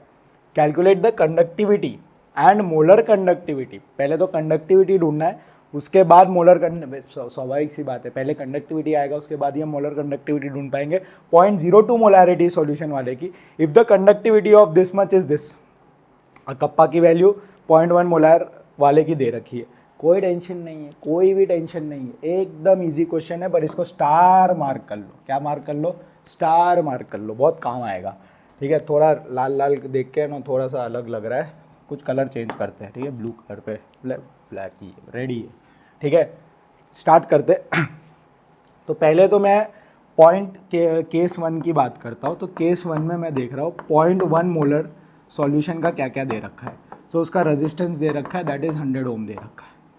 उसका कप्पा भी दे रखा है, कंडक्टिविटी मतलब कप्पा रहा, सो 1.29 साइमन मीटर इनवर्स, मीटर में दे रखा है। कोई टेंशन नहीं, हम पूरा क्वेश्चन मीटर में सॉल्व करेंगे, ठीक है। सो मैंने को अभी हमने एक चीज़ डिराइव करी थी, बिल्कुल सही। सेल कांस्टेंट जो G स्टार होता है L/A, हमने अभी देखा था, वो किसके बराबर होता है? कप्पा इंटू रेजिस्टेंस के, यानी 1.29 इंटू 100 ओम करना पड़ेगा। और ये साइमन मीटर इन्वर्स है, मैंने अभी क्या बताया था बेटा आपको, साइमन ओम इन्वर्स ही होता है, तो साइमन और ओम कट गया और 100 से मल्टीप्लाई हो जाएगा तो 129 metre inverse. This is our L/A जो सेल कांस्टेंट है, और सेम कंडक्टिविटी सेल के लिए सेल कांस्टेंट हमेशा सेम होता है। गेम ओवर, खत्म, बस इतना ही ढूंढना था। क्या बात कर रहे हो सर? अरे बिल्कुल, जो मेरा केस 2 है ना, जो मेरा केस 2 है वो 0.02 मोलैरिटी पे सारी चीज़ें डील कर रहा है। तो पहले उधर कंडक्टिविटी ढूंढ लेते हैं, पहले उसकी कंडक्टिविटी ढूंढ लेते हैं, पहले हमें उसकी कंडक्टिविटी ढूंढना है। सो कंडक्टिविटी मतलब अब वही चीज़ यूज़ करता हूँ, L/A जो है, जो मेरा G स्टार है, वो किसके बराबर हो जाएगा बेटा? Conductivity into resistance. Conductivity into resistance, same formula. L/A मैं वहाँ से ढूंढ के लेके आया, जो कितनी वैल्यू है 129। कप्पा मुझे नहीं पता, दैट इज कंडक्टिविटी नहीं पता, बट क्या मुझे उसका रेजिस्टेंस पता है? बिल्कुल पता है सर, 520। सो कप्पा की वैल्यू, दैट इज कंडक्टिविटी, कौन से सेल के लिए? 0.02 मोलर सेल के लिए, जिसका कंसेंट्रेशन 0.02 मोलर है, उसके लिए कप्पा कितना हो जाएगा? 129 डिवाइडेड बाई 520। वाह सर वाह, मज़ा आ गई सर। इतना इजी था सर, इतना बड़ा क्वेश्चन? अरे बहुत इजी रहता है, आपको बस क्वेश्चन को आइडेंटिफाई करने आना है, आपके फेवर में सब कुछ आ जाएगा। 520 से डिवाइड करता हूँ बेटा, सो वैल्यू कितनी आ गई कप्पा की? 0.248, 0.248। ठीक है, कप्पा की वैल्यू कितनी आ गई बेटा? 0.248। आप खुद भी देख सकते हो, ओम इनवर्स जो है वो साइमन बन जाएगा और ये मीटर इनवर्स हो जाएगा। तो this is our kappa conductivity. Next क्या दिया है? मोलर कंडक्टिविटी ढूंढनी है। तो मोलर कंडक्टिविटी का सीधा सीधा फॉर्मूला रहता है, molar conductivity is equals to kappa upon C. एक चीज़ बेटा हमेशा याद रखना, जब जब कप्पा मीटर में होगा ना, तब भी 1000 मल्टीप्लाई होगा, बट तब 1000 डिनोमिनेटर में मल्टीप्लाई होगा, तब 1000 डिनोमिनेटर में मल्टीप्लाई होगा। So molar conductivity is equals to kappa कितना है? 0.248 डिवाइडेड बाई कंसेंट्रेशन की वैल्यू कितनी है बेटा? 0.02 इंटू 1000, तो ये कितना हो जाएगा? 0.248 डिवाइडेड बाई 1000 से मल्टीप्लाई करेंगे तो ये कितना हो जाएगा बेटा? 20। ठीक है, तो मोलर कंडक्टिविटी की वैल्यू चेक करते कितनी आती है। तो 0.248 डिवाइडेड बाई 20, तो बेटा एग्जैक्टली मोलर कंडक्टिविटी की वैल्यू आई है 0.0124। ठीक है, 0.0124। ठीक है, यूनिट अगर आपको चेक करना है तो यूनिट बहुत सिंपल तरीके से आप ढूंढ सकते हैं। कप्पा की unit already siemens metre inverse में दे रखी है। एक चीज़ ध्यान देने वाली बात है, ये हमारा पूरा आंसर साइमन मीटर इन्वर्स में आया है। किस में आया है? साइमन मतलब मीटर इन्वर्स के केस में आया है। तो ये चीज़ आपको ध्यान रखना है, अगर कन्वर्जन करना भी है तो आप इसको सेंटीमीटर इन्वर्स में कर सकते हैं। ठीक है, कैसे करना है वो अभी हम देख लेते हैं। तो ये पहले तो मोलर कंडक्टिविटी। हाँ, दूसरी बात है, इसमें यूनिट जो रहेगी वो साइमन, क्या रहेगी बेटा? Siemens metre square mole inverse. ठीक है, ये यूनिट हो जाएगी siemens metre square mole inverse. This will be our unit, जिसको मैं फर्दर जो इसको लिखना हो तो 124 इंटू 10 की पावर -4 भी लिख सकता हूँ। ओके, 10 की पावर 4 मल्टीप्लाई कर देंगे। क्यों 10 की पावर 4 मल्टीप्लाई करेंगे? बहुत सिंपल सी बात है बेटा, 1 metre is equals to 100 centimetre. तो अगर मीटर का स्क्वायर करेंगे तो सेंटीमीटर का भी स्क्वायर होगा, तो 10 की पावर 2 का 10 की पावर 4 हो जाएगा। तो 10 की पावर -4 में 10 की पावर 4 मल्टीप्लाई करेंगे, -4 + 4 को कहा जाएगा। So 124 siemens centimetre square mole inverse आ जाएगा। ठीक है, तो ये पार्ट हमारा हो गया। पर क्योंकि चीज़ें मीटर में दे रखी थी तो हमने मीटर में ही उसको एक्सप्रेस रखी है। Done with this. तो ये हमारे कुछ फिजिकल केमिस्ट्री के क्वेश्चंस थे, अलॉन्ग विथ कोऑर्डिनेशन कंपाउंड्स में कैसे टाइप के हमारे पास आ सकते हैं। प्लीज़ मस्ट प्रैक्टिस करिएगा, ये ही आएंगे नहीं, बट ऐसे कंसेप्चुअल वैल्यू चेंज करके आ सकते हैं। बट एनसीईआरटी इंटेक्स्ट और एनसीईआरटी की एक्सरसाइज के मतलब बोर्ड हमारा इंटेक्स्ट और एक्सरसाइज के ओरिएंट में ही क्वेश्चन पूछता है। सो आप उसी क्वेश्चंस को, पिक्ड क्वेश्चंस मैंने आपको दिए। ठीक है, अब डी ब्लॉक में कौन से पार्ट को आपको ध्यान देना है, देखिए मैं उसे लिखूंगा, आपका टाइम वेस्ट करूँ, इससे अच्छा आप उन क्वेश्चंस को नोट डाउन या स्क्रीनशॉट ले सकते हैं अपने रिस्पेक्ट में। ये डी ब्लॉक के कुछ क्वेश्चंस है जो आपको पता होने चाहिए। कंपेयर द केमिस्ट्री नहीं है, केमिकल प्रॉपर्टी रहेगा। केमिकल प्रॉपर्टी जो रहेगा of actinoids and that of lanthanoids with respect to chemical reactivity. ठीक है, जो उनकी केमिकल प्रॉपर्टीज़ रहेगी केमिकल रिएक्टिविटी के बेसिस पे हमें कंपेयर करना है। ये एक बहुत इंपॉर्टेंट क्वेश्चन रहेगा। Indicate the step of preparation of dichromate from chromate और पोटेशियम परमैग्नेट प्रायोलुसाइट। याद है प्रायोलुसाइट ब्रह्मास्त्र के एक सीरीज़ में मैंने बताया था MnO2 रहता है। फिर describe the preparation of potassium dichromate and iron chromate from iron chromate, what is the effect of increasing of pH of the solution. दी कुछ ऐसे क्वेश्चन है जो आपको ज़रूर देख के जाने चाहिए। Right the general chemical reactions of lanthanoids, कोई भी एक जनरल केमिकल रिएक्शंस, आपको 6 रिएक्शंस लिखनी है लेंथेनॉइड्स की।